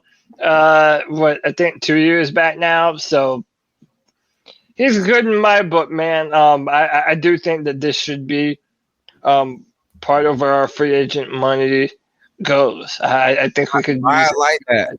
This is why I like that is that I don't know. OJ Howard too.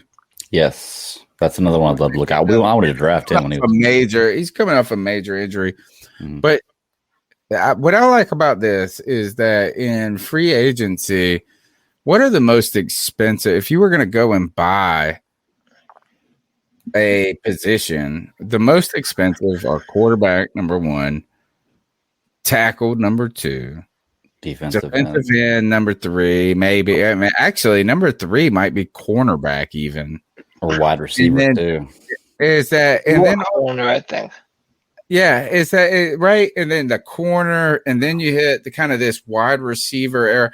I almost feel like you can get by. Look at what the Saints have done at tight end for the last 10 years. Is they always got somebody coming in, whether it was Ben Watson? Ben Watson, yeah.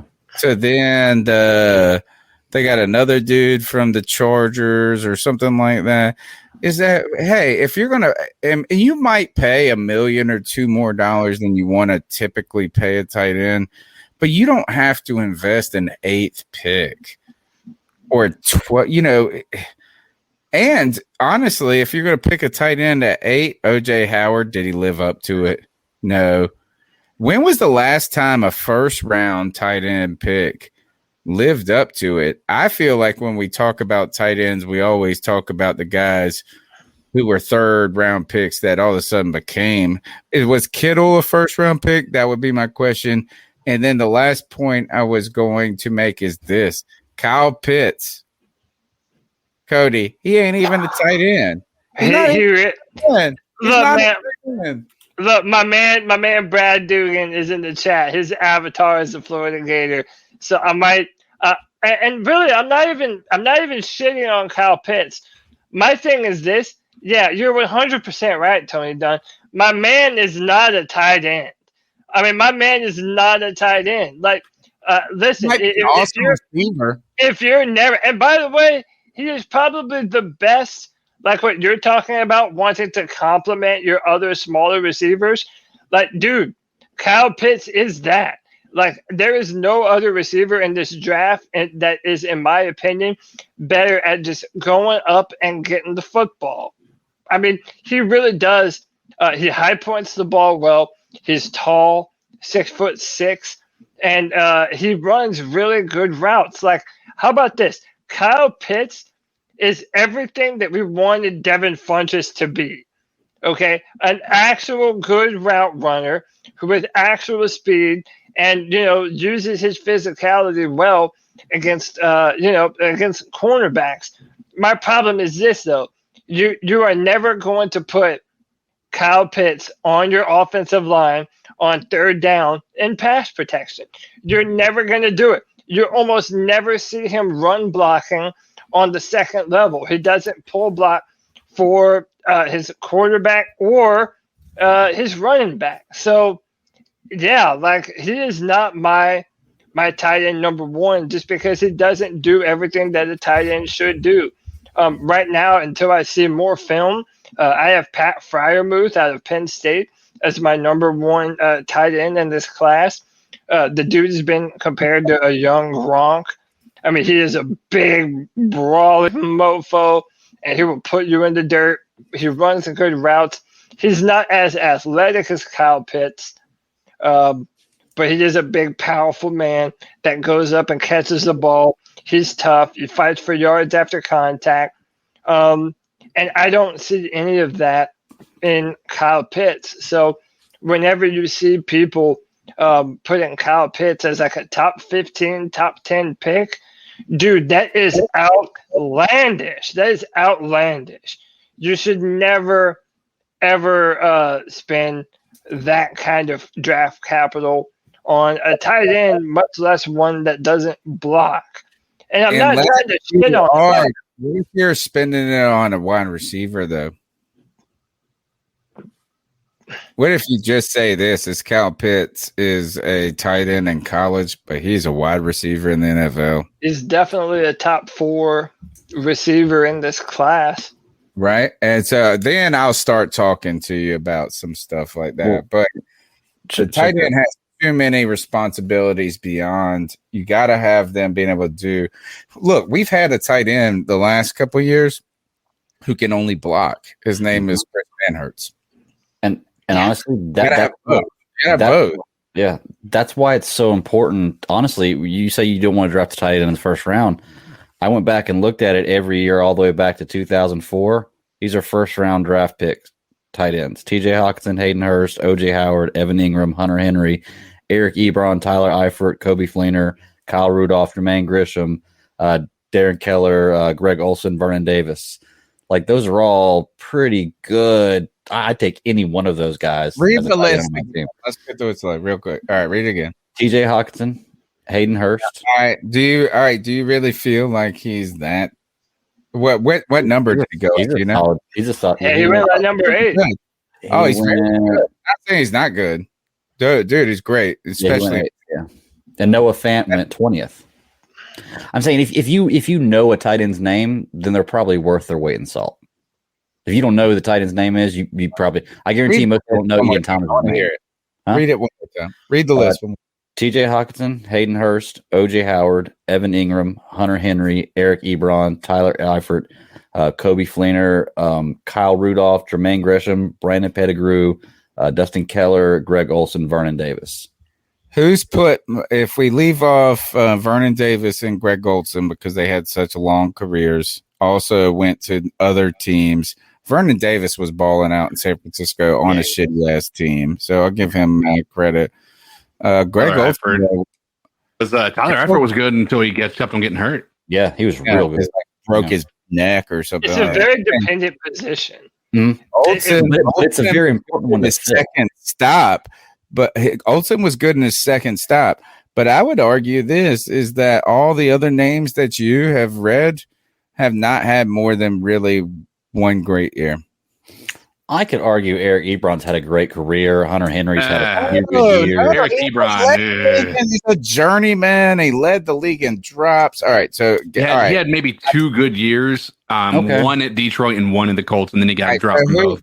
Okay. Who else has had multiple good years? Evan Ingram, good in fantasy, good in theory. Hunter Henry, Kyle Rudolph, Jermaine Gresham. Hunter Henry hurt, but a lot of potential. Yeah.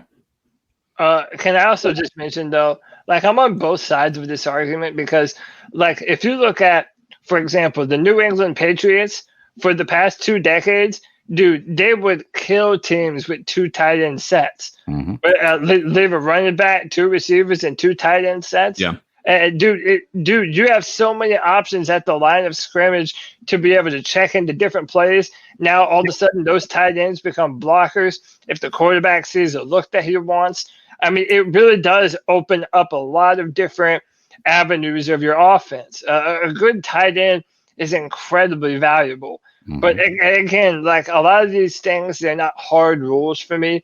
It's not that you never draft a tight end in the first or you never draft a safety. It's how your team is built. Sometimes a really good tight end prospect might just be what the doctor ordered, and it's a good value if you're sitting whatever in the not top 10. I'd say like in the first round. In the first round. All right, so in the 20s, yeah. If you're picking in the top 10, you have a lot more problems than just a tight end. Jason Lewis said this: Greg Olson had 3 1,000-yard seasons back to back. How dare you forget Greg Olson's prime? And it's actually Greg Olson's career that truly made me believe this, is kind of adopt this. And I know this, you're going to be like, what? He was great. Joe Riolano, is that he was a first-round pick, but it was in the same year. It was 2004. No, 08 or... You're talking about Greg Olson? Greg Olson. See when Greg Olson... It was the same year that Maurice Claiborne came out. Yeah, it was 2007. And Joe Riolano and I, the founder of this podcast, Joe Riolano, the freaking Puerto Rican, he was like, we need a corner so bad. We need a corner. We need a corner. And he wanted Maurice Claiborne, and he also wanted Olsen. Like, these are these two things. Like, he's like looking at these guys. Like, and I remember him just talking in my ear. And then I remember Maurice Claiborne turned out to be the dumbest person in the world. He got like he like broke the Wonderlic test. He also, I mean, maybe he didn't try. And then Greg Olsen went high, and he went like right either a pick before us or pick after, something like this. And he went to the Bears, and he wasn't bad. It wasn't him, but it took 2 years for him to flirt. We got him in a trade for like a fifth. And so it's not I'm not saying that tight ends don't have an effect. I'm not saying that George Kittle and Kelsey, I'm not saying these guys aren't phenomenal and game changers. It just seems like look at what they put in OJ Howard. Look what they put in Hunter Henry. Look what they put, even Jimmy Graham, arguably very short window of very, very great play. I just don't think it's like Cody's argument with the salary cap and paying a running back for me. Yeah. It's the same exact argument that Cody makes for the salary cap and paying a running back. I think Christian McCaffrey is a phenomenal player, but Cody thinks he's overpaid. I think Greg Olsen was a phenomenal tight end, but I think maybe he was overdrafted. Yeah, just a little bit. Well, you got like 31st, didn't he? If Mac Jones goes at 7 or 6, he might be a fantastic quarterback, but I feel like you're gambling a lot. Like, I feel like it's like kind of like what Will Grier was for us, is that third is just too high. It's not that Will Grier might not be a good quarterback. Like, why'd you do it? It's Mr. Trubisky. Had him at another. It's Mr. Trubisky. Yeah. All right, next call. Yeah, last night I was watching the podcast that had you 4 guys on there. And you were talking about the picking 8 and being number 8 in the money category. But then I see something on there this morning. Y'all are contradicting yourself, talking like they botched it in the money department this year. And come on, guys, you all over the board now. Help us out. All right, a little more specific, but no, is he talking about the fact that we have overpaid like Shaq Thompson and Christian McCaffrey and things like that, whereas even our cap is where it's at. Yeah, I mean, I get the point. You know, you're not wrong in the the assessment of what we were saying, but I think it might be taken out of context a little bit. Yeah, I agree. Is that you have to look at these things a little holistically. Or is that's what I would suggest? I don't care what you do. Is that I think that you should. Is that what we're kind of looking at? Is that there's some contracts right now that have. Let me put it this way: is that this is the best year the Panthers have been positioned in free agency. The best year we've been positioned in free agency, and we're not that great of a position. We're just in an okay position. We were screwed. We were very much screwed by the salary cap coming down this year. Had the salary cap gone up as it has since 2012. You know, when I first started this podcast, the salary cap was $112 or $120 million. Right. So think about that. Is that we are at 175 at the low end, 185 at the high end at what they're projecting. But the cap came down when for the last 8 years it's gone up because the league did not make the revenue that it usually. The way the cap is determined is how much the league revenue makes. And so if the NFL, and because of the pandemic, the league was profitable, I would assume, but not as profitable as they normally are, which kind of dictates the cap.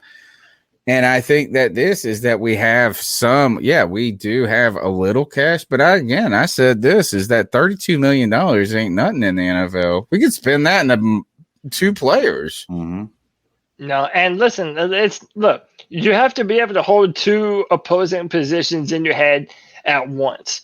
The Panthers are not in a terrible position. We do have good money, and we do have a top 10 draft pick. No one is disputing that. But to say that we couldn't be in a much better position if not for some really bad incompetency on the part of our front office and ownership, and but just the contracts that we've signed, not knowing when to deal players at the right time, not taking advantage of the trade market. It has left us in a worse position than what we could be in. Like I mentioned before, we could have the third pick in the draft. We could have an extra pick if we would have traded Curtis Samuel. Because, look, I'll just go ahead and state my claim now. Curtis Samuel isn't coming back. He isn't coming back, and we should have traded him and got something for him. And I'm a huge Curtis Samuel fan. But we didn't have a competent GM that could do those kinds of things and prepare yourself for the future and building more capital for a rebuilding football team. These two ideas don't contradict themselves. They're both true.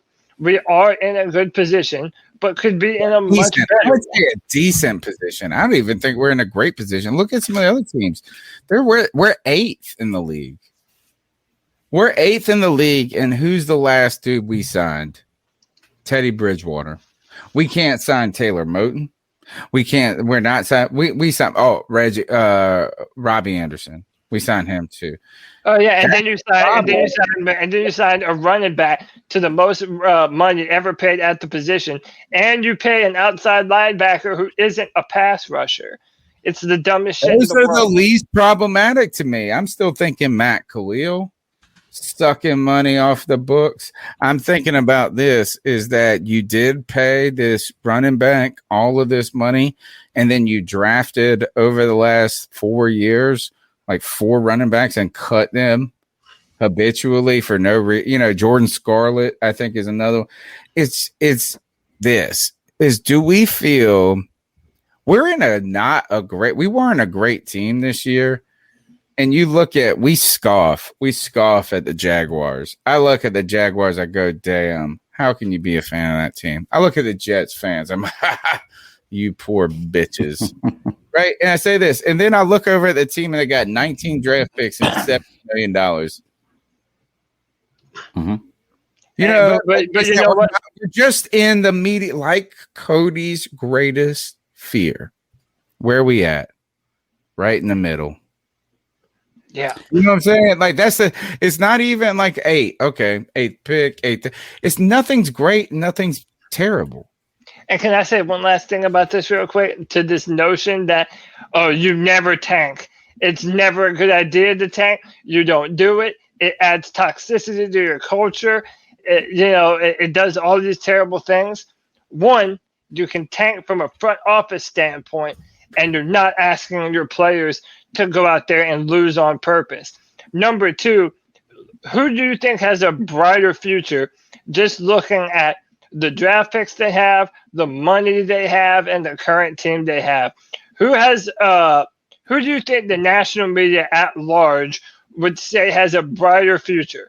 The Jacksonville Jaguars, who did pull off a successful tank, or the Carolina Panthers, who couldn't if they tried? Yeah. Well, there's 2 sides to that coin, Cody. There's one side, and this is one thing. This is why I've been 100% anti-tank.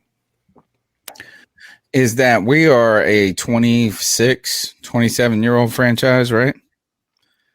We are just getting into our second generation of fans. I just don't know if we have the kind of history of a team to withstand terribleness for so long, right? And but Jacksonville has. Jacksonville came out the same year we did. Right? Think about Cleveland. Think about these poor motherfuckers. Or the Bills, who, yes, did go to 4 Super Bowls in a row, but it's been 20-something years. Imagine if it was 20 years since we had a playoff win. What would you be saying about the Carolina Panthers? How hard would it be to do this podcast? And I'm almost thankful that the Carolina Panthers were linked to Deshaun Watson. even if it's the most farcical far cry of a dream ever, it gave us some sort of hope and merit and something to talk about. Right now, we don't want to languish, like you've said, in mediocrity, but I don't think that being terrible, we could withstand being terrible for 10 years. But again, you're not talking about being terrible for 10 years. You're talking about I'm not talking about being them though. The Dolphins have been all the teams. Not the point. I'm saying when you have to flip your future, when you have a roster that isn't going to win you a Super Bowl, you have to transform that roster. The Jacksonville Jaguars knew that at the start of this season. They said, "Yeah, fuck it, man. We're going to start Gardner Minshew. Oh, yeah, we're gonna cut Leonard Fournette. We're going to trade away Jalen Ramsey. We're just, dude, it's a fire sale." I don't think that's an accurate representation of what happened this season. But it's not. It really is, dude. It's not. They traded for Foles last year. That was 2 years ago. I'm talking about this. They had the number. Like identifying players that were kind of problem players. Jalen Ramsey was such a. Oh no! If they produce, you put up with it. You know, the Antonio Brown's still in the league. Being in Jacksonville, and you know what? Maybe he needed to do that. Maybe he's just smart enough to say, "Fuck this place. I gotta go." Right. So I'm gonna be a giant dick. Right. But they have the player. It's not good there. The fan is struggling. But they're changing it. That's why it doesn't matter, because you're changing all the shit anyway. You have a brand new coach. Everybody has brand new everything. So you're just trying to flip your roster and get young talent. And they did that. They have the number 1 pick in the draft. They have a bunch of draft salary cap money to spend. And like they have all these other picks that they're going to be able to use to build their team. Like if they do that right, they could be a good team next year. Mm-hmm. Like it's taking one bad year, having a down year, and you know it's going to be a down year, and then using all that capital to build up and revamp your football team. It's doing that so you don't have to continuously be a mediocre football team. That's where we agree. We could have found a middle ground a little bit on this. You know, like you said, you realize things aren't going well. Let's start Curtis Samuel trade. Let's start doing some different things like that, because we understand that's not happening. It was almost like the Panthers had this weird mythical dream that they were going to be able to find a way to put together a 9-7 season. Yeah, every year we draft and we spend our free agency with that mindset that we're just a few players, just a few picks away, and we weren't. Cody, I got to go back and poke holes in your thing right there, or the argument you're talking there with the Jags. You're right; they did a good job tanking, but it wasn't one bad year and then they're back onto the top. Right. They've won 2 playoff games in 26 years. Yeah, playoff games in 26 years. That isn't lost on me. Okay. My point being is that the Jacksonville Jaguars didn't take this season as an important season that they have to win. And you have to win. Because you know what? This season, nothing benefited them more than losing. And that's just a fact. Yeah. Well, let me ask you, out of honest curiosity, when has a team that has honestly intentionally tanked come out on top? This year, the Jaguars. We don't know that. What he's saying is we don't know that. We don't know they're going to be great. It does seem like they got. You know what? I tell you, one team we saw tried to intentionally tank and then fuck it up right at the end was the Jets and the Panthers. And the Panthers, 2 teams that aren't good at least the Jaguars are good at tanking. Mm-hmm. Yeah, that's what I would argue there's a team that's better at tanking than the Jaguars, and the Browns. Yeah, they were. Yeah, you know, and the Browns have been. They finally have accumulated so many picks and good players. Like it's hard for them to be awful. That's what I'm talking about. Like, I mean, that's where we're talking about is, do we want to be a perpetually bad team in order to be the Browns? I don't think, and this is where the Browns did make it to the AFC Championship games here, didn't they? I think they didn't make it to the AFC Championship. But what I'm saying is, like, how many years has it taken for them to get to that point? No, they did. I was gonna say they did make it to the AFC Championship. No, they didn't. No, they didn't. It was right before. It was the Bills. But they almost won. Is what it was. The Bills and it was the Bills and the Chiefs. Exactly. That's right. Look, I think there's a kind of a middle ground on both of this, right? Is that I agree with you. Is that like tanking is hard. Mm-hmm.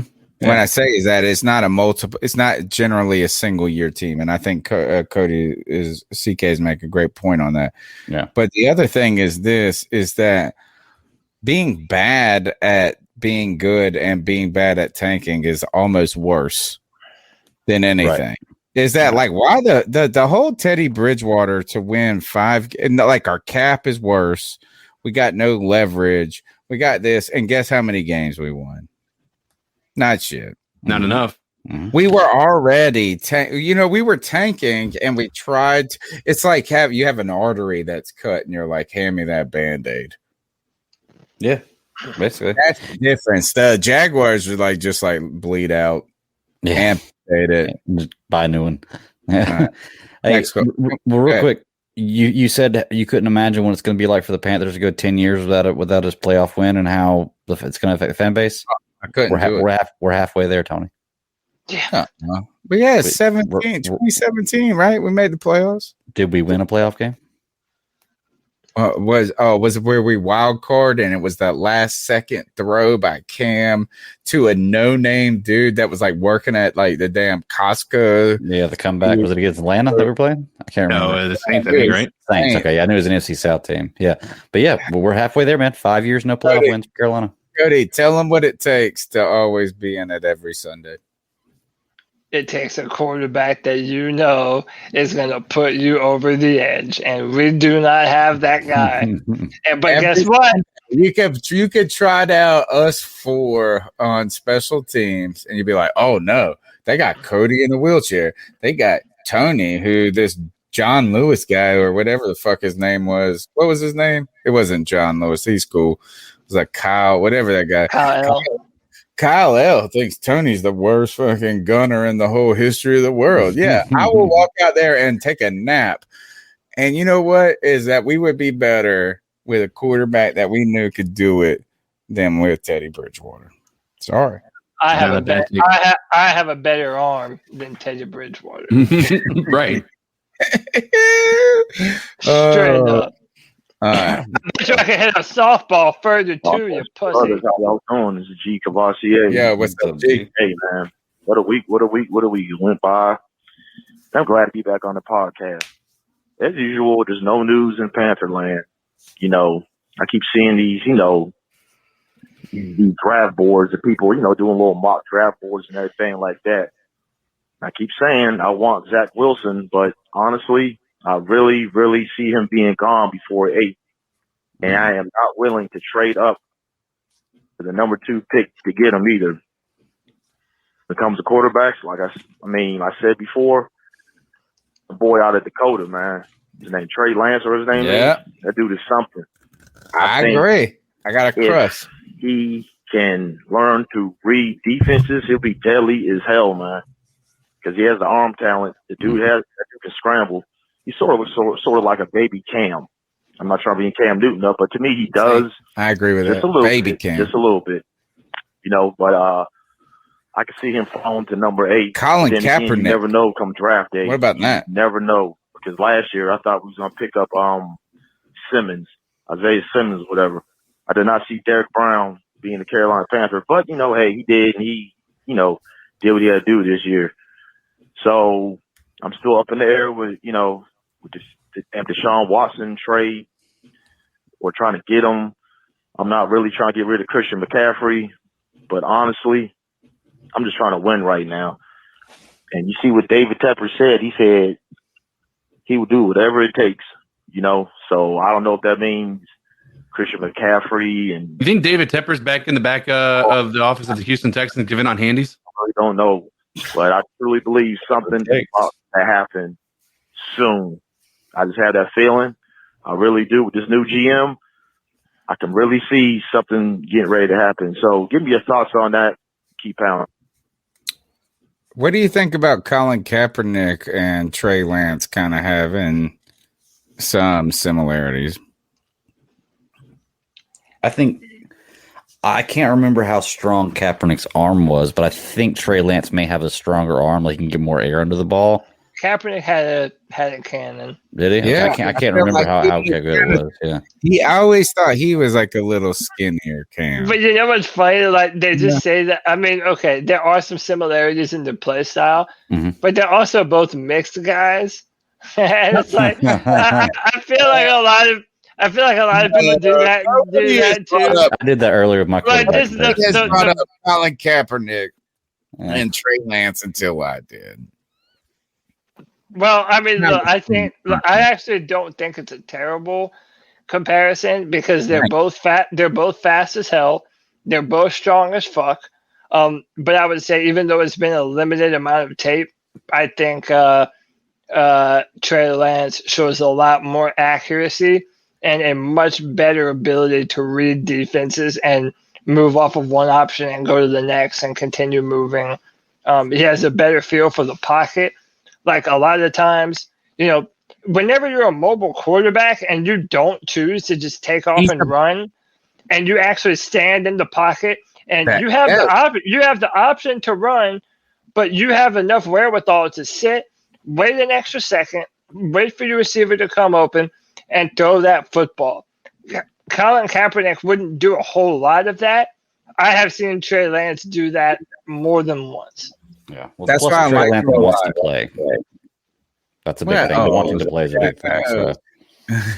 I think that I like that because that's what I said earlier. And I watched a couple of YouTube games, bro.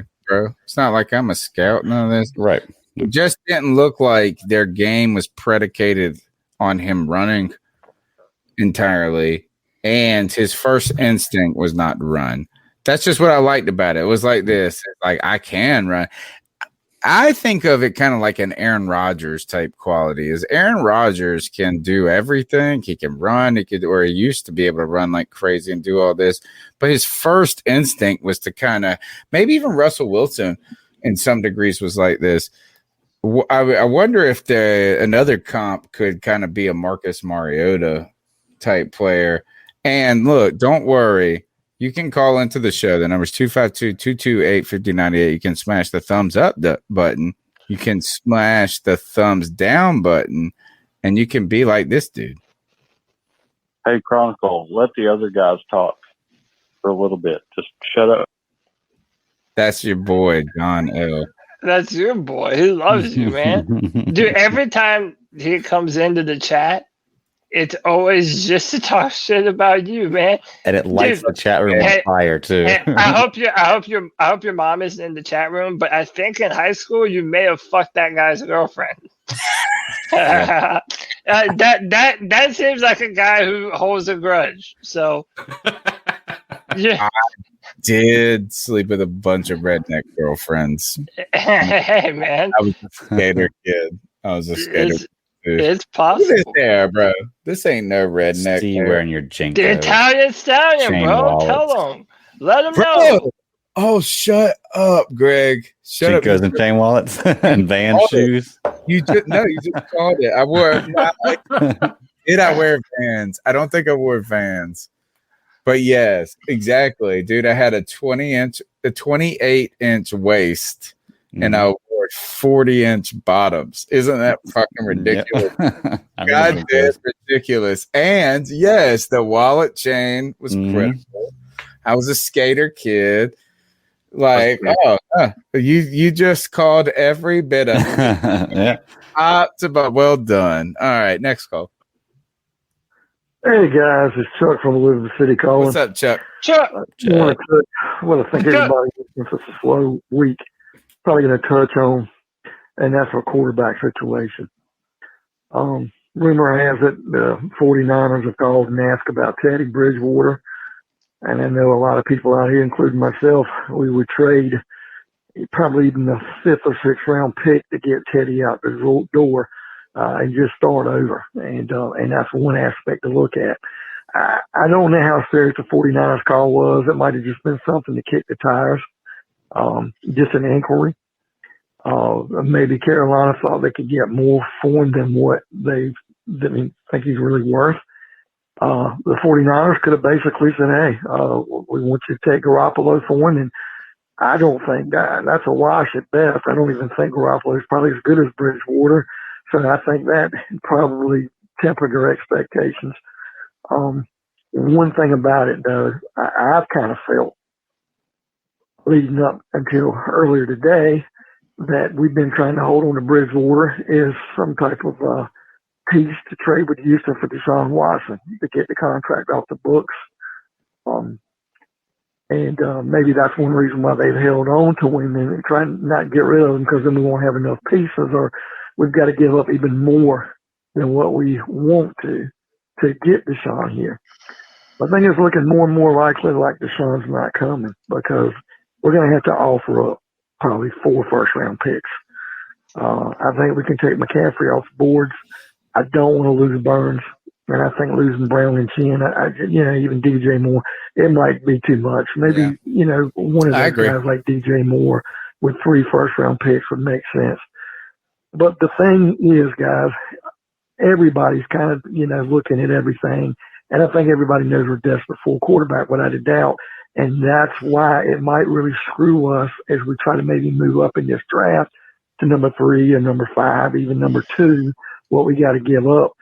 And we might be stuck on the outside looking in and not get a quarterback. Yep. Not wrong. Really True that. And guess who said this from the beginning? Quarterback falls to 8 takes. Cody. If not, and the deal's not there, trade down.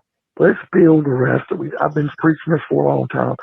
Offensive line, defensive backs, something. And let's trade down and acquire more picks. Let PJ play the year. If we just cut Bridgewater straight out, we can't even get a 6th or 7th round pick. That's fine. But let's not give away what we're going to do. I think people think we're desperate. And it is going to suck if we have Bridgewater or even if PJ starts next year and you need to draft a rookie. I want to hit this up real quick. Yeah,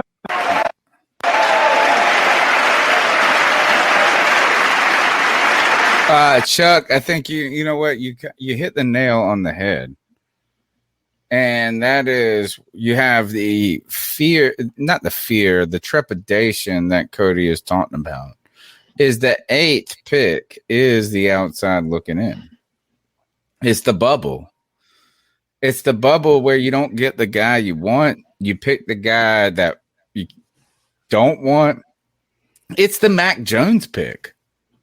8 is the Mac Jones pick. Is that where you are like, fuck, we can't get the guy, but we feel pressure to get a quarterback, so we pick an 8.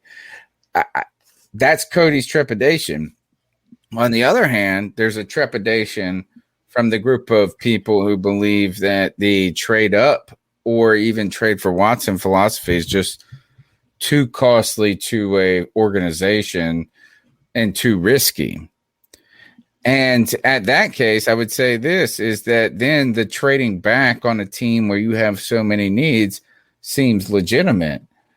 The kind of worst is the purgatory where you pick Kyle Pitts. You know what I mean? Are you really going to change? And you could have made this argument. You made this argument in last year's draft. You were very upset with the not very upset, but the Derek Brown, right?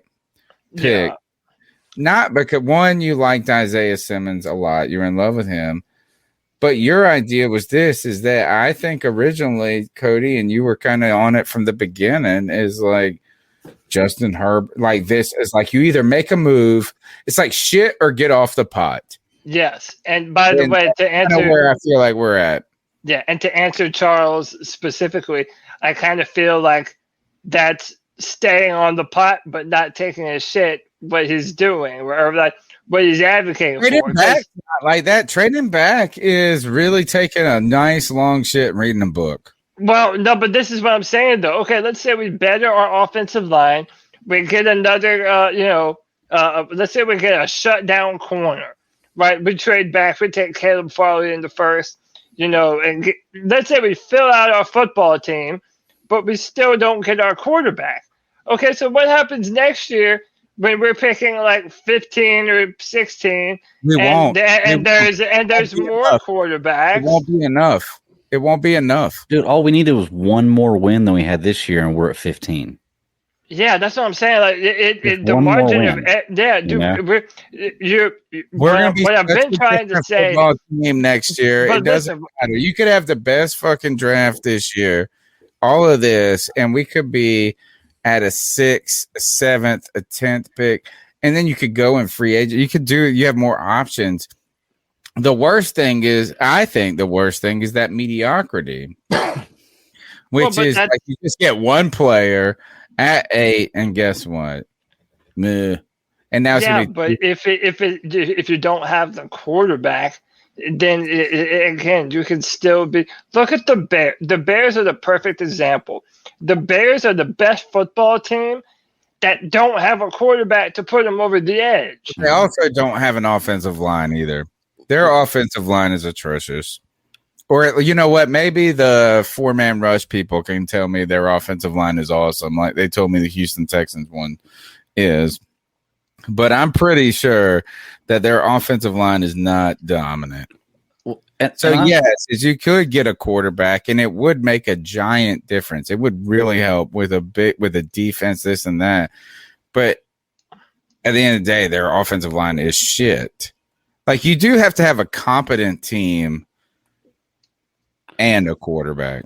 Yeah. Well, I want to point out too that 8 is a good pick. We're only looking at it as a bad pick if you're looking for a quarterback and teams in front of you need a quarterback. You can get a solid player at 8. Yeah, Luke Kuechly was drafted 8th. Punt, Cody. What if we punted? We take a left tackle, and guess what? The team does not change in many wins, but it gets better in the long run. And then you get but again, how do you get your quarterback? That scenario does not equal a better scenario to get our quarterback. If you're in the position to get them now, because we don't want to be picking in this range again. That's my whole point. Next call, we got so many. All right, powering. Yeah, last night I was watching the podcast that had you 4 guys on there. Same one. I think I played that one. Ball Gas Brothers, how y'all doing? We've heard this too. Oh, there we go. All right, good. Maybe we don't. Except from losing the city, trying to finish up my call, guys. But like I'm saying, we need to trade down. And if we can't get a quarterback in this draft, we got to let it go. And it sucks. But we've got other positions in need. We can be strong in other areas and see what happens. But I'm telling you, it doesn't look like Houston's interested in Bridgewater. And if we can't even get him in this package deal, it's going to make it more difficult, as we have to give away more aspects that are more valuable to acquire Deshaun and still get rid of Bridgewater. So, unless we trade up with another team, like the Dolphins. Phase. Another thing we need to turn our attention to is some of these guys, whether it be Hassan Rick for the Cardinals at linebacker, or maybe Kyle Rudolph got released today, tight end from the Vikings. Trying to bring in some pieces in free agency. What way do we go? We need to start looking at that and concentrating. But one thing's for sure with this draft, we better have a plan A and a plan B. Plan A, trade up to 2, 3, or 5 and get the quarterback we want. If it doesn't look like it's going to be there and somebody else is going to jump us, plan B is to stay at 8, pick the best available player on defense or offensive lineman, or trade down, acquire more picks, and let's try to build everything else outside of quarterback and just take it from there. Thanks for calling. Interesting point. Hassan Reddick, former Temple player, walk-on in 2012, was a running back and safety freshman, redshirted in 2012, saw his first game action in 2013. As a senior in 2016, he was named first team All-AAC. I believe that's a rule, dude. And that was one of the points I wanted to bring up was the fact that the Cardinals are signed J.J. Redick. They're not going to be able to afford to keep Peterson or J.J. Watt. Yeah, I said Redick. They're not going to be able to afford Pat Peterson or Hassan Reddick. So those two are free agents that I would love to have either one of those guys on the team if they want to be serious about building our team up. I don't know that. I think maybe more than Peterson just because he's younger, but sorry, go ahead. I wanted to bring this up because I think that's a good point, but I also think that the JJ Watt signing is a perfect example of why we need that guy as far as a quarterback. JJ Watt has come out publicly and said he signed with the Arizona Cardinals because he believed in Kyler Murray. Now, granted, they also paid him $33 million. Yeah, I was going to say 2 years, $33 million helped. But when you have a quarterback like he was probably offered that or more somewhere else. Let's be honest. I don't know. I mean, reality is he won't go in Detroit for that money. Yeah, dude. The most surprising thing is that he sees Houston as such a contender. That's the most surprise. Other than that, Cardinals.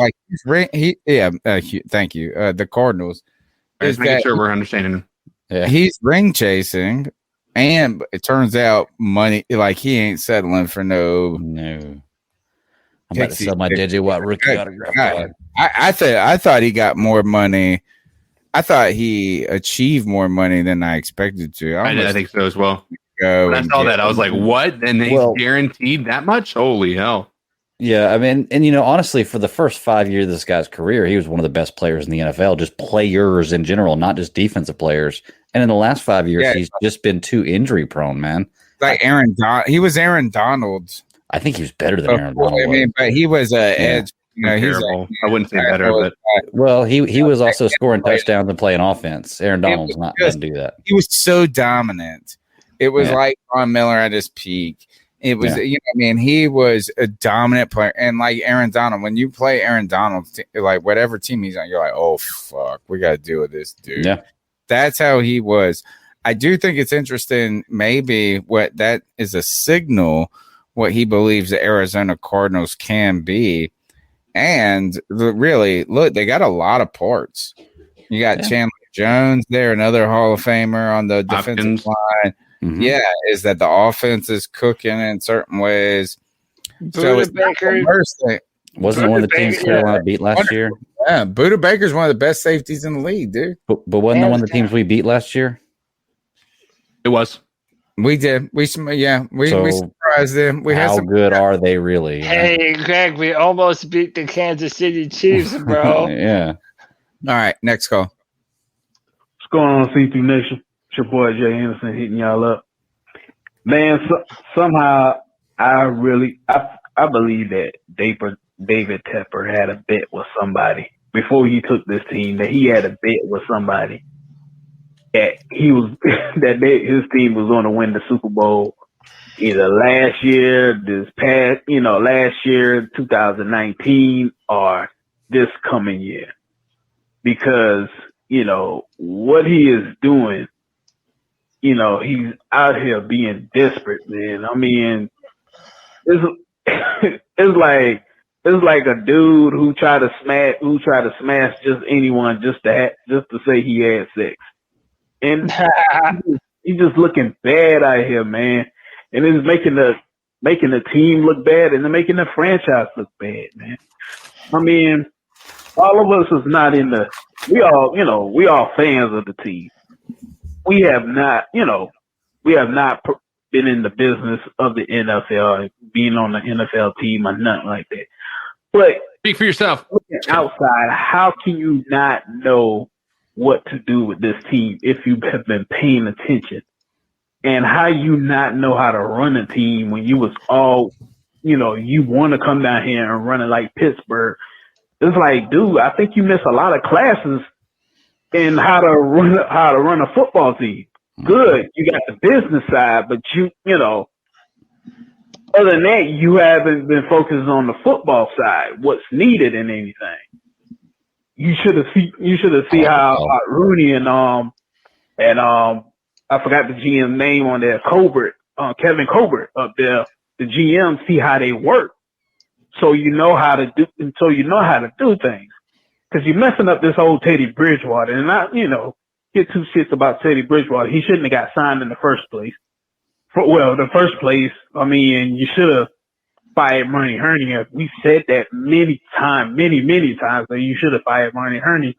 But the chance you got to get this franchise a new head start, but you didn't do that, which was dumb. You didn't do that. You watch him sign Shaq to that crazy contract and the CMC to that big contract, while Derrick Henry ain't getting that paid bigger than CMC, and he's set for good. I think he's making like $12 million a year, I think. So he's set for good. So it's like you end up getting desperate, man. And for Teddy Bridgewater, man, like, dude, I mean, you're supposed to sell your guys. All right, next part. This is Jay Anderson hitting y'all back. But like I said, man, I mean, you should have been try to sell Teddy, as a good quarterback, so we can get some draft picks from him by another team. The Niners want him. Or just hopefully we get some picks from that. A pick. The way y'all been dragging them, good. I mean, I'm cool with letting them go. I didn't like how they do Teddy. Granted, I don't want him here. Never did want him here, but I don't like how they, they messed that up. It's kind of like you're going to have karma come back on you. Like players don't want to come here because how you operate business. Granted, business is business. Sometimes you let people go, but the way you do things is not good for business and stuff like that. So, I mean, and I know people have been talking about the whole draft, if you get rid of Teddy, then, you have to pick up somebody. And I know you have to pick up one of these rookie quarterbacks. God forbid, I hope we don't get Matt Jones because I just don't believe in Matt Jones.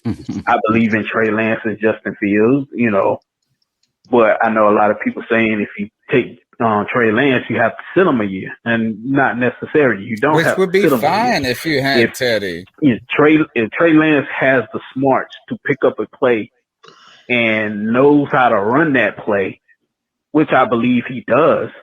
I don't think people believe he doesn't. Well, I think he does. If he knows how to do that, pick up the offense real easy and execute the offense, good, then he can start week 1. Do I want him to start week 1? No. I mean, right now you might as well. I mean, because if you're able to start week 1, man, you just don't belong in the NFL.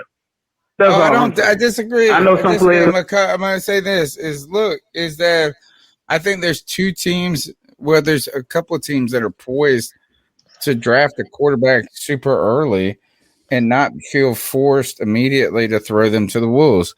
The Atlanta Falcons we talked about at 4. And I think the Carolina Panthers are another option there because nobody wants Teddy Bridgewater for a bag of potato chips. Mm-hmm. So you got to pay him. You draft a quarterback like Trey Lance on a rookie deal, and you pull a Patrick Mahomes. You know what I'm saying? You do what the Chiefs do. And not because you have to do that, because it's just right to do that. He's young. You're trying to acclimate him. You're not trying to break him like a Derek Carr, whatever the Carr was that the Texans did in the first place. David, yep. I think that the Panthers would, if they drafted Trey Lance, and I think this is that we're going to make this a question for the next show, or maybe we do a midi video together. Is the relationship between the Carolina Panthers and Teddy Bridgewater irreparable at this point? Mm-hmm. Last week, Cody Lashney said, I think Teddy Bridgewater wants out. Yeah. But what happened? You know what he don't want out of? His contract.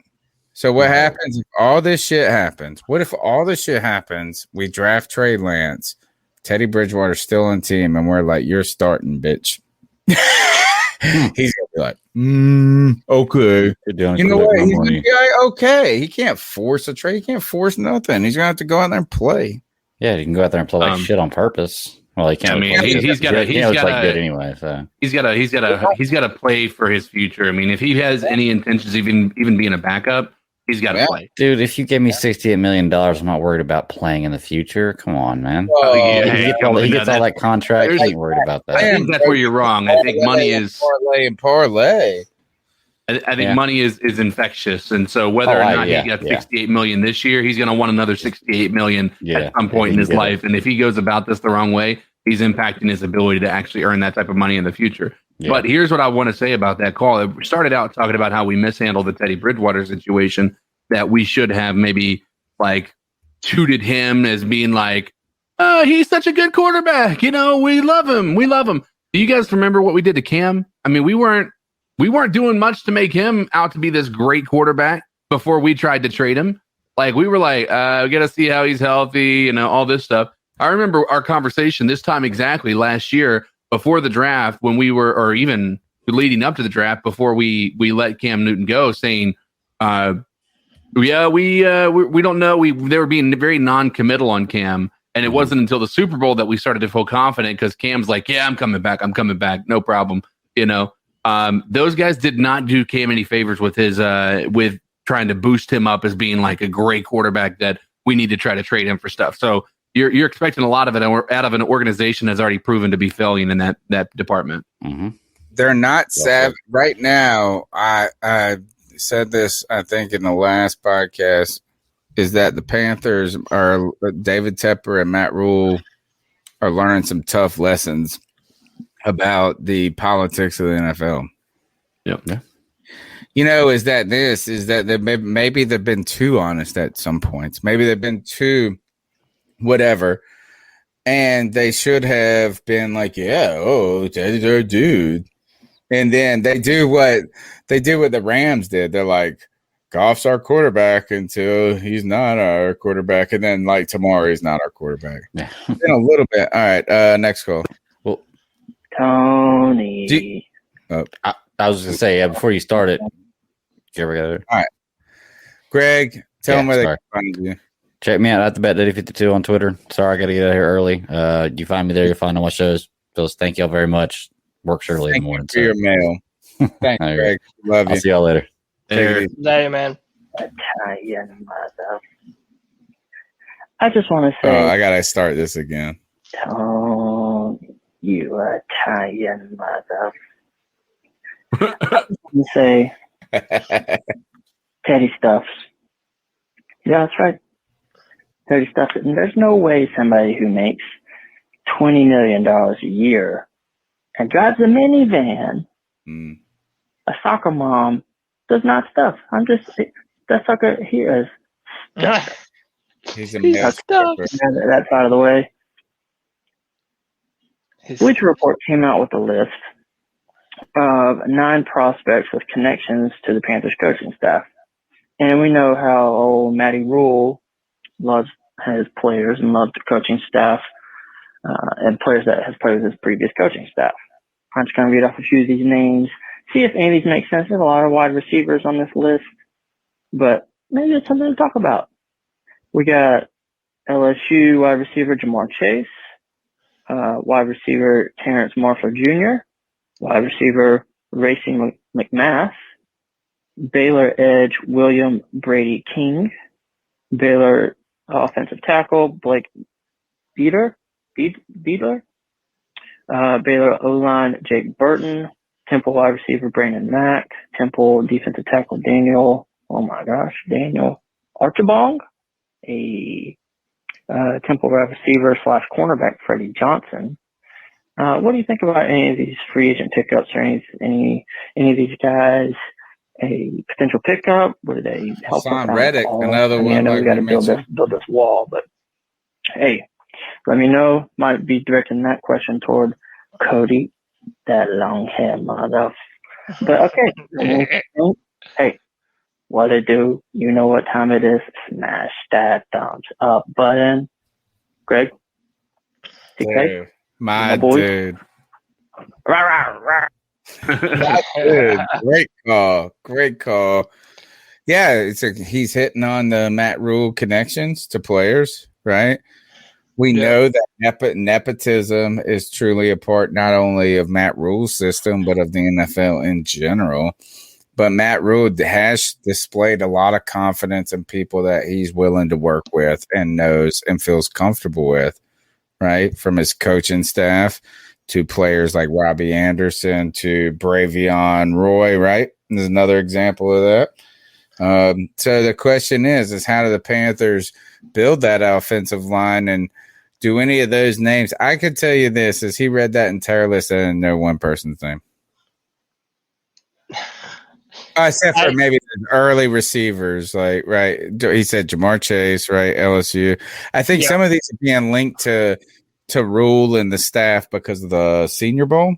I'm expecting, like they're like, oh, he said good things about Mac Jones. Oh, hey, who's our guy, the safety from UCF or USF?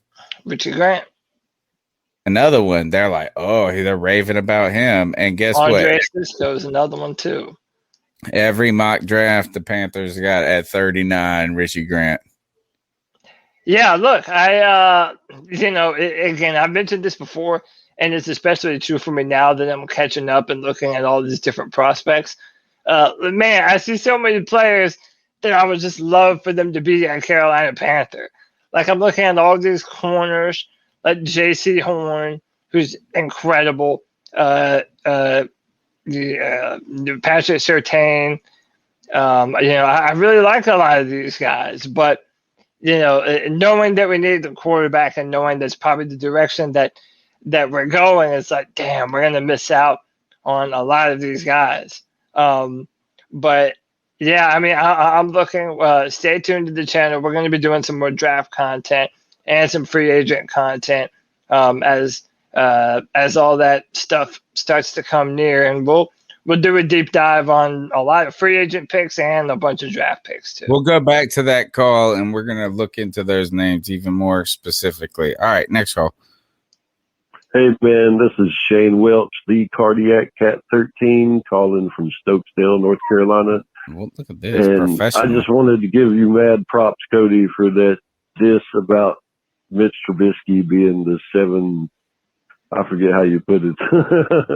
You said something about he was the 7 chairs of hell or something like that, but that shit was funny. But anyway, as far as the draft, I was wondering what y'all were thinking about.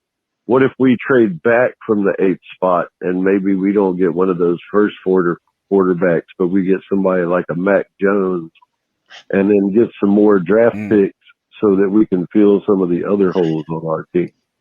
Anyway, you guys have a great night. Talk to you later. Peace. Matt Jones could come here, but we would have to build a really good offensive line first, and we would have to retain our receiving core. I do not value Matt Jones at 8. You did say trade down, though. I mean, yeah, look, at the end of the day, if the Panthers like Matt Jones and they feel comfortable with it and they feel like they can trade back to get him, like, that's the problem. I don't think they're going to trade back, because if they aren't trusting Teddy Bridgewater going forward, then if Matt Jones is there, they might just say, well, fuck it, that's our guy, and let's take him. So, fuck it. That's what we want to hear about our new franchise quarterback. Yeah, fuck it. Just take him. Yeah, just take him now. That's what I felt with the CBS crew was doing when we listened to the Pick 6 podcast. What they were saying, the Eagles were saying at that point, it's like, oh, Mac Jones is the 3rd quarterback. Like, we got to do it.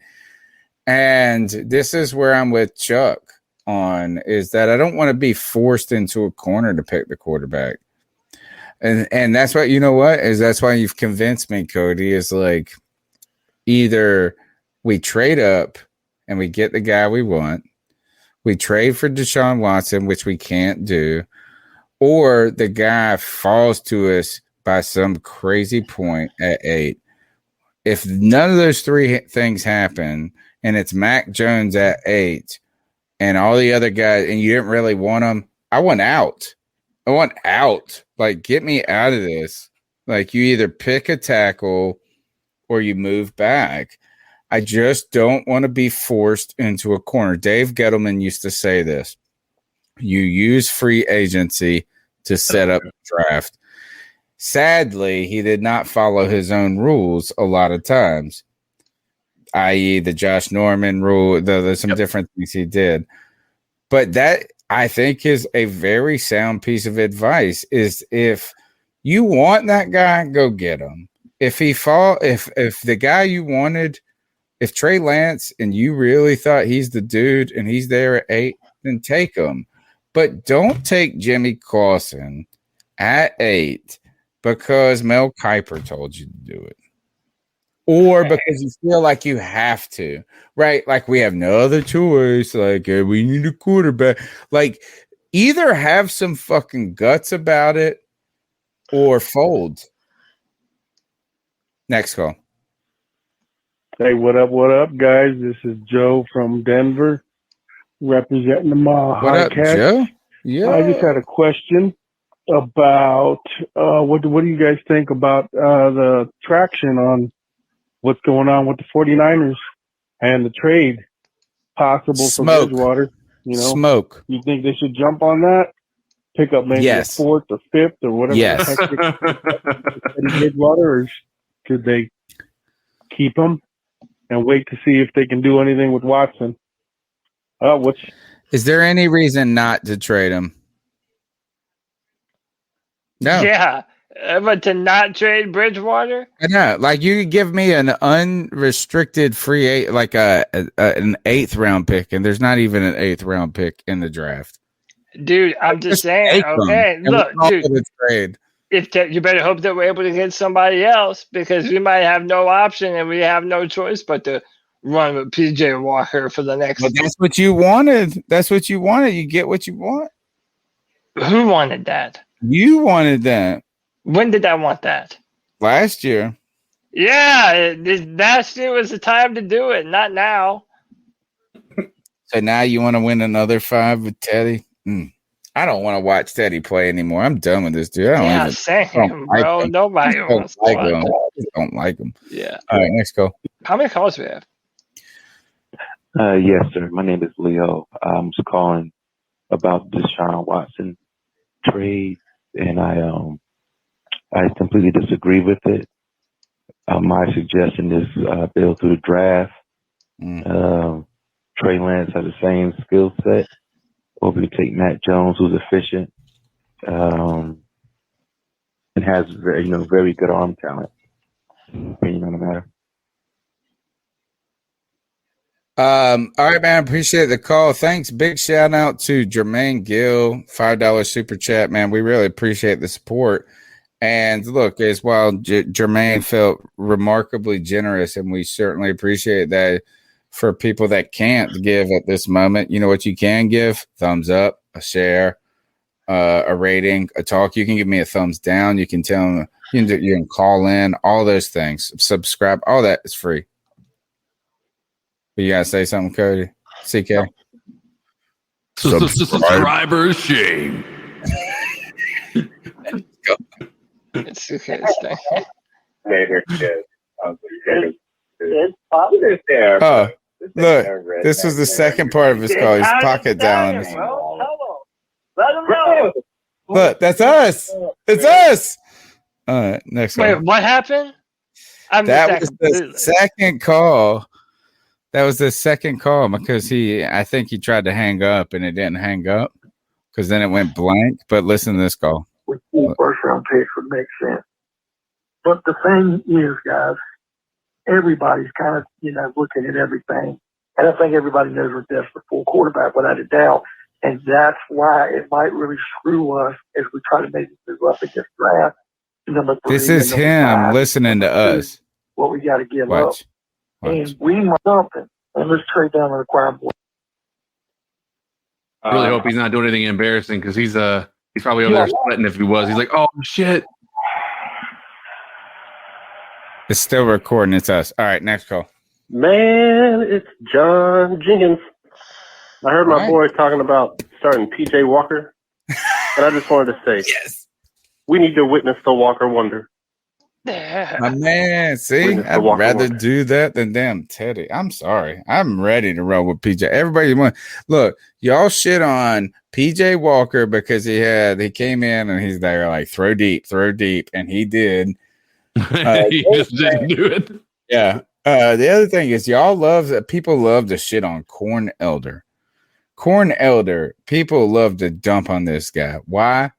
Well, I see Corn Elder and Ben Wickery have something in common. The team had some poor problems in their own secondary, this and that. Corn Elder's coming off an injury, hadn't played in a year, and they're like, go cover damn Galladay or somebody. It was like Detroit or whatever. Ben Wickery, same thing. They were like, oh, you haven't played in a year. You're coming off of a broken leg. That's like the worst leg break you can have. Go cover Julio one-on-one. And then these mugs get toasted. You remember Corn Elder didn't turn his head around and the ball like this was like, right, all of this. And then everybody's like, oh, Corn Elder sucks. No, sometimes you put people in a terrible position. And maybe the Teddy Bridgewater people would be like, oh, well, now Tony finally gets what I'm saying. Well, stop hating on Corn Elder. Is that, guess what? Is y'all gonna, he was a good corner, he was a good nickel corner this year, and he ain't gonna be on the team no more. Look, this guy, how many times? All right, we're almost done. I think. Let's see, these are butt dials now. Everybody's getting drunk and like, look at this. Let's listen in. Let's creep. What are y'all doing? No, you get 5 seconds to make a call. Okay. Hold on, I'm fast forwarding. Get a quarterback, and it would make a giant difference. It would really help. Here it is.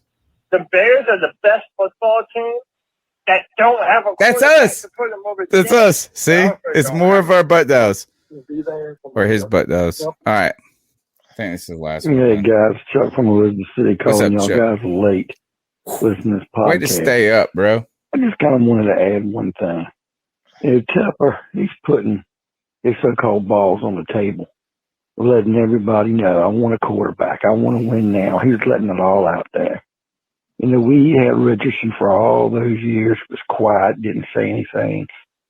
Took him over 20 years to build a bubble to practice in. We were practicing inside a convention center on a carpeted ballroom floor. Ridiculous. This man's gone out and acquired land. He's going to have a facility that's just as nice as anything that Dallas or any other team has. He's building things, folks, and he's going to probably build a dome stadium before it's over with to host a Super Bowl.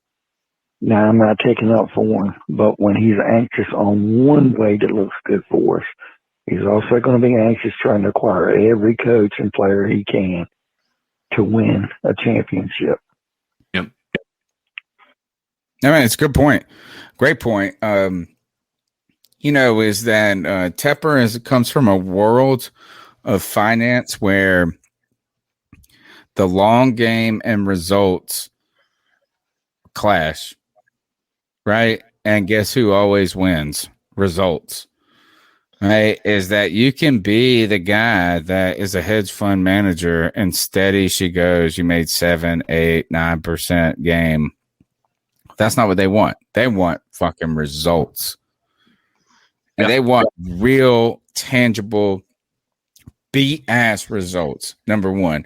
Number two, I think is a good point, is look, now you had the Carolina Panthers Stadium, which, look, is Richardson fended off. He tried to be this martyr, this pillar that turned out to be weird in the end. The fact that he wanted to, it's such a weird ending to the Jerry Richardson story.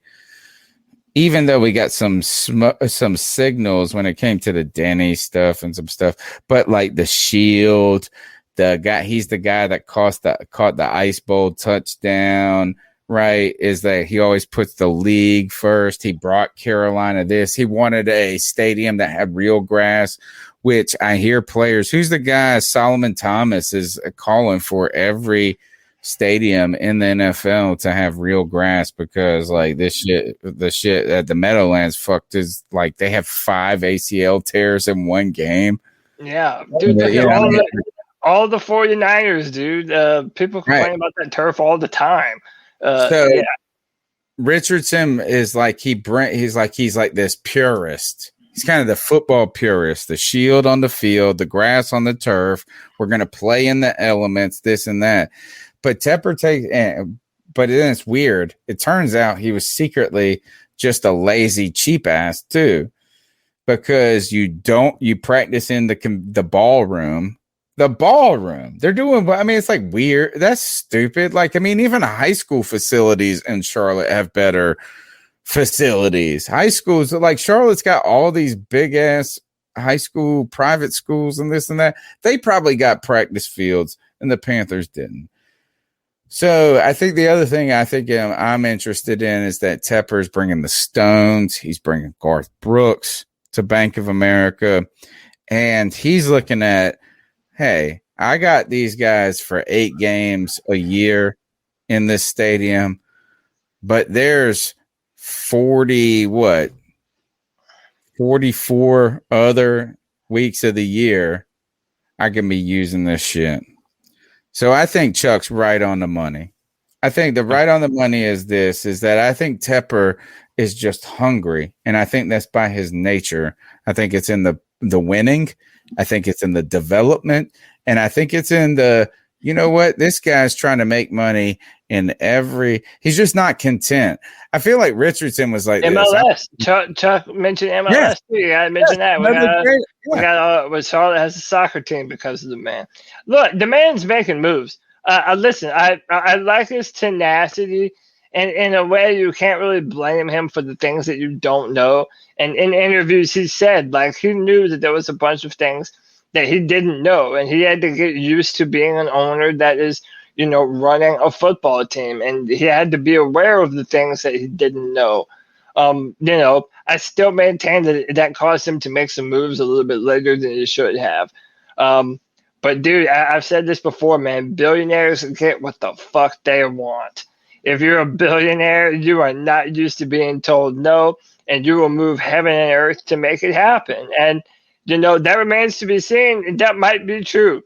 David Tepper might be so powerful, he will his football team into getting his desired quarterback. Here's to hoping, and hoping that this billionaire can use his big metal balls to. I just hope that we continue to hear that Dak Prescott wants second Pat Mahomes money. Yeah, which is no way. Can we get to the ice up, because that was it's time. We're here. All right. C3 Panthers podcast live every Tuesday night. The number's 252-228-5098. It's free to smash the thumbs up button. It's free to smash the thumbs down button. I don't give a shit what you want to do. Don't be on the fence. Love it, hate it, share it, subscribe to it, and ice some fools up, Cody. Yeah, I'm gonna make mine kind of simple. I had 2 different options, but since you mentioned that, I'm going with that one. Dak Prescott wants Pat Mahomes money, or apparently he wants to be the second paid quarterback in the NFL, and that is bullshit, man. Like, he's not worth that dollar amount. He's not worth that at all. He was a really good quarterback for 1 year, and the Cowboys had the best offensive line of the past decade, and a running back that had 1,600 yards and 15 touchdowns. Right. And to know that you're coming off of an injury, like, I don't know. I understand you're trying to get paid, but I don't, dude, that's crazy to assume that you want Patrick Mahomes kind of money. Like, that's just dumb. And I'm not even saying that he's a bad quarterback. I'd prefer to have him over Bridgewater, but dude, like, you have to read the room a little bit, man. Like, you are not worth that kind of money, and I don't know what team. Even when you didn't shatter your ankle. You weren't. Even when you didn't turn your foot backwards. You weren't. You weren't that kind of quarterback, and it's like, I say this, and people was having a great year.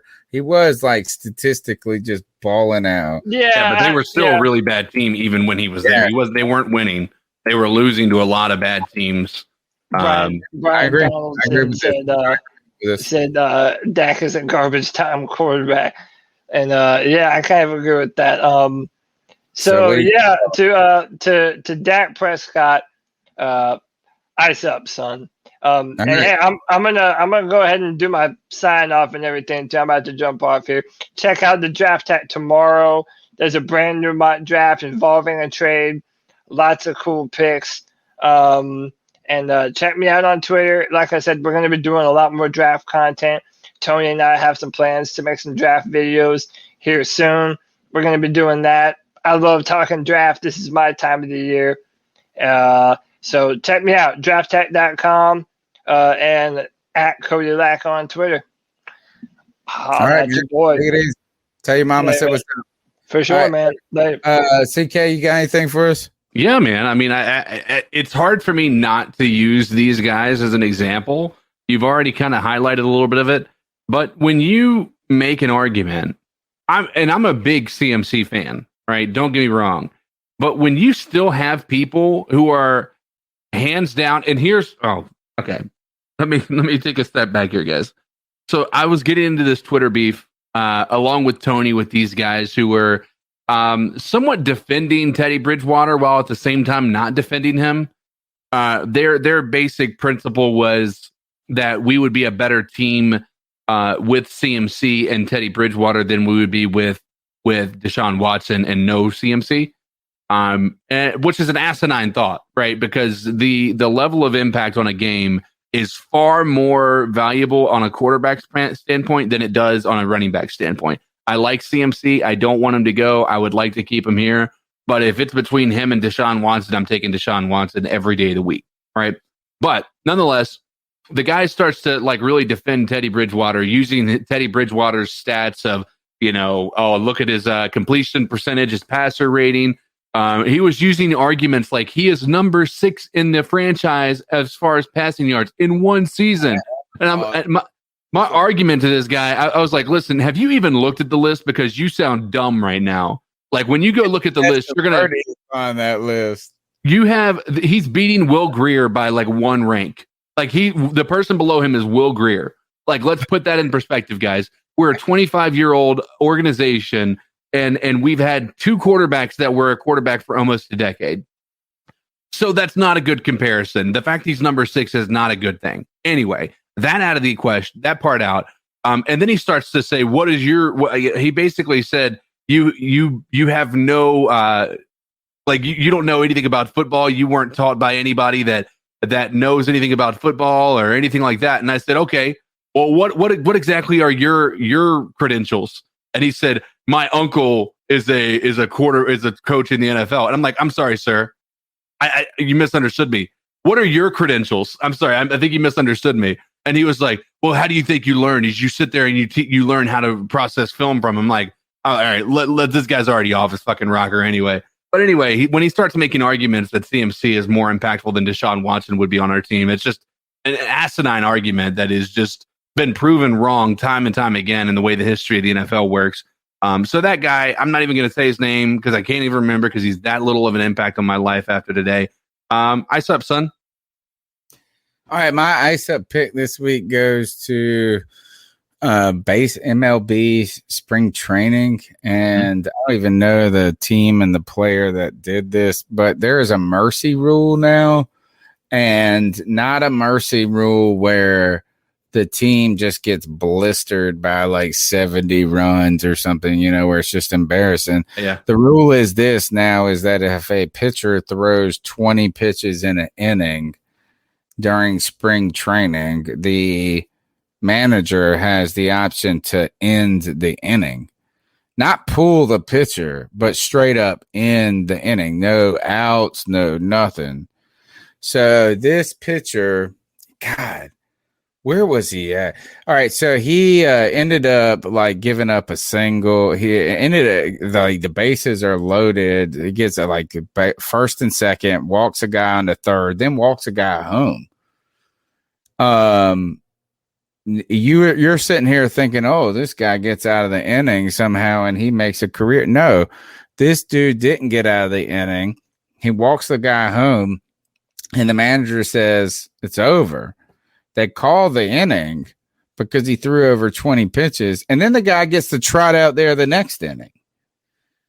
Now, I just feel like this is I understand that spring training doesn't mean anything. I also understand that the Pro Bowl doesn't mean anything, that the All-Star, baseball has always been trying to implement the idea that the All-Star game means something because you get home field advantage. Everybody's trying to find a way to make these inconsequential games consequential. Yeah. Spring training is inconsequential because it doesn't count to the record. But you know what makes it inconsequential is by like not playing baseball. You know, like, I mean, like, what do you want to do? Is like throw batting practice. I mean, you might as well just throw batting practice. Yeah. The pitcher is up there trying to get better and get prepared. And this dude's got bases loaded. And they're like, you know what? Fuck this. This is too much pressure. Too much. Let's just move on to the next inning. Let's run this back. Yeah. Sorry, I just think this is then just don't do any of it. You know, that's my kind of point on this is that if you're so worried about how many pitches these guys are going to throw, then just throw practice. Then just have practice. Yeah. Don't have scrimmages. And it kind of it's kind of like how I feel a little bit about preseason when it comes to the NFL and this and that. Yeah. It's like when you make it 4 games, why don't you just make it so that you only have a limited sample set? So this is always something that bugged me about the preseason with the NFL is that games 1 and 4 don't matter at all. None.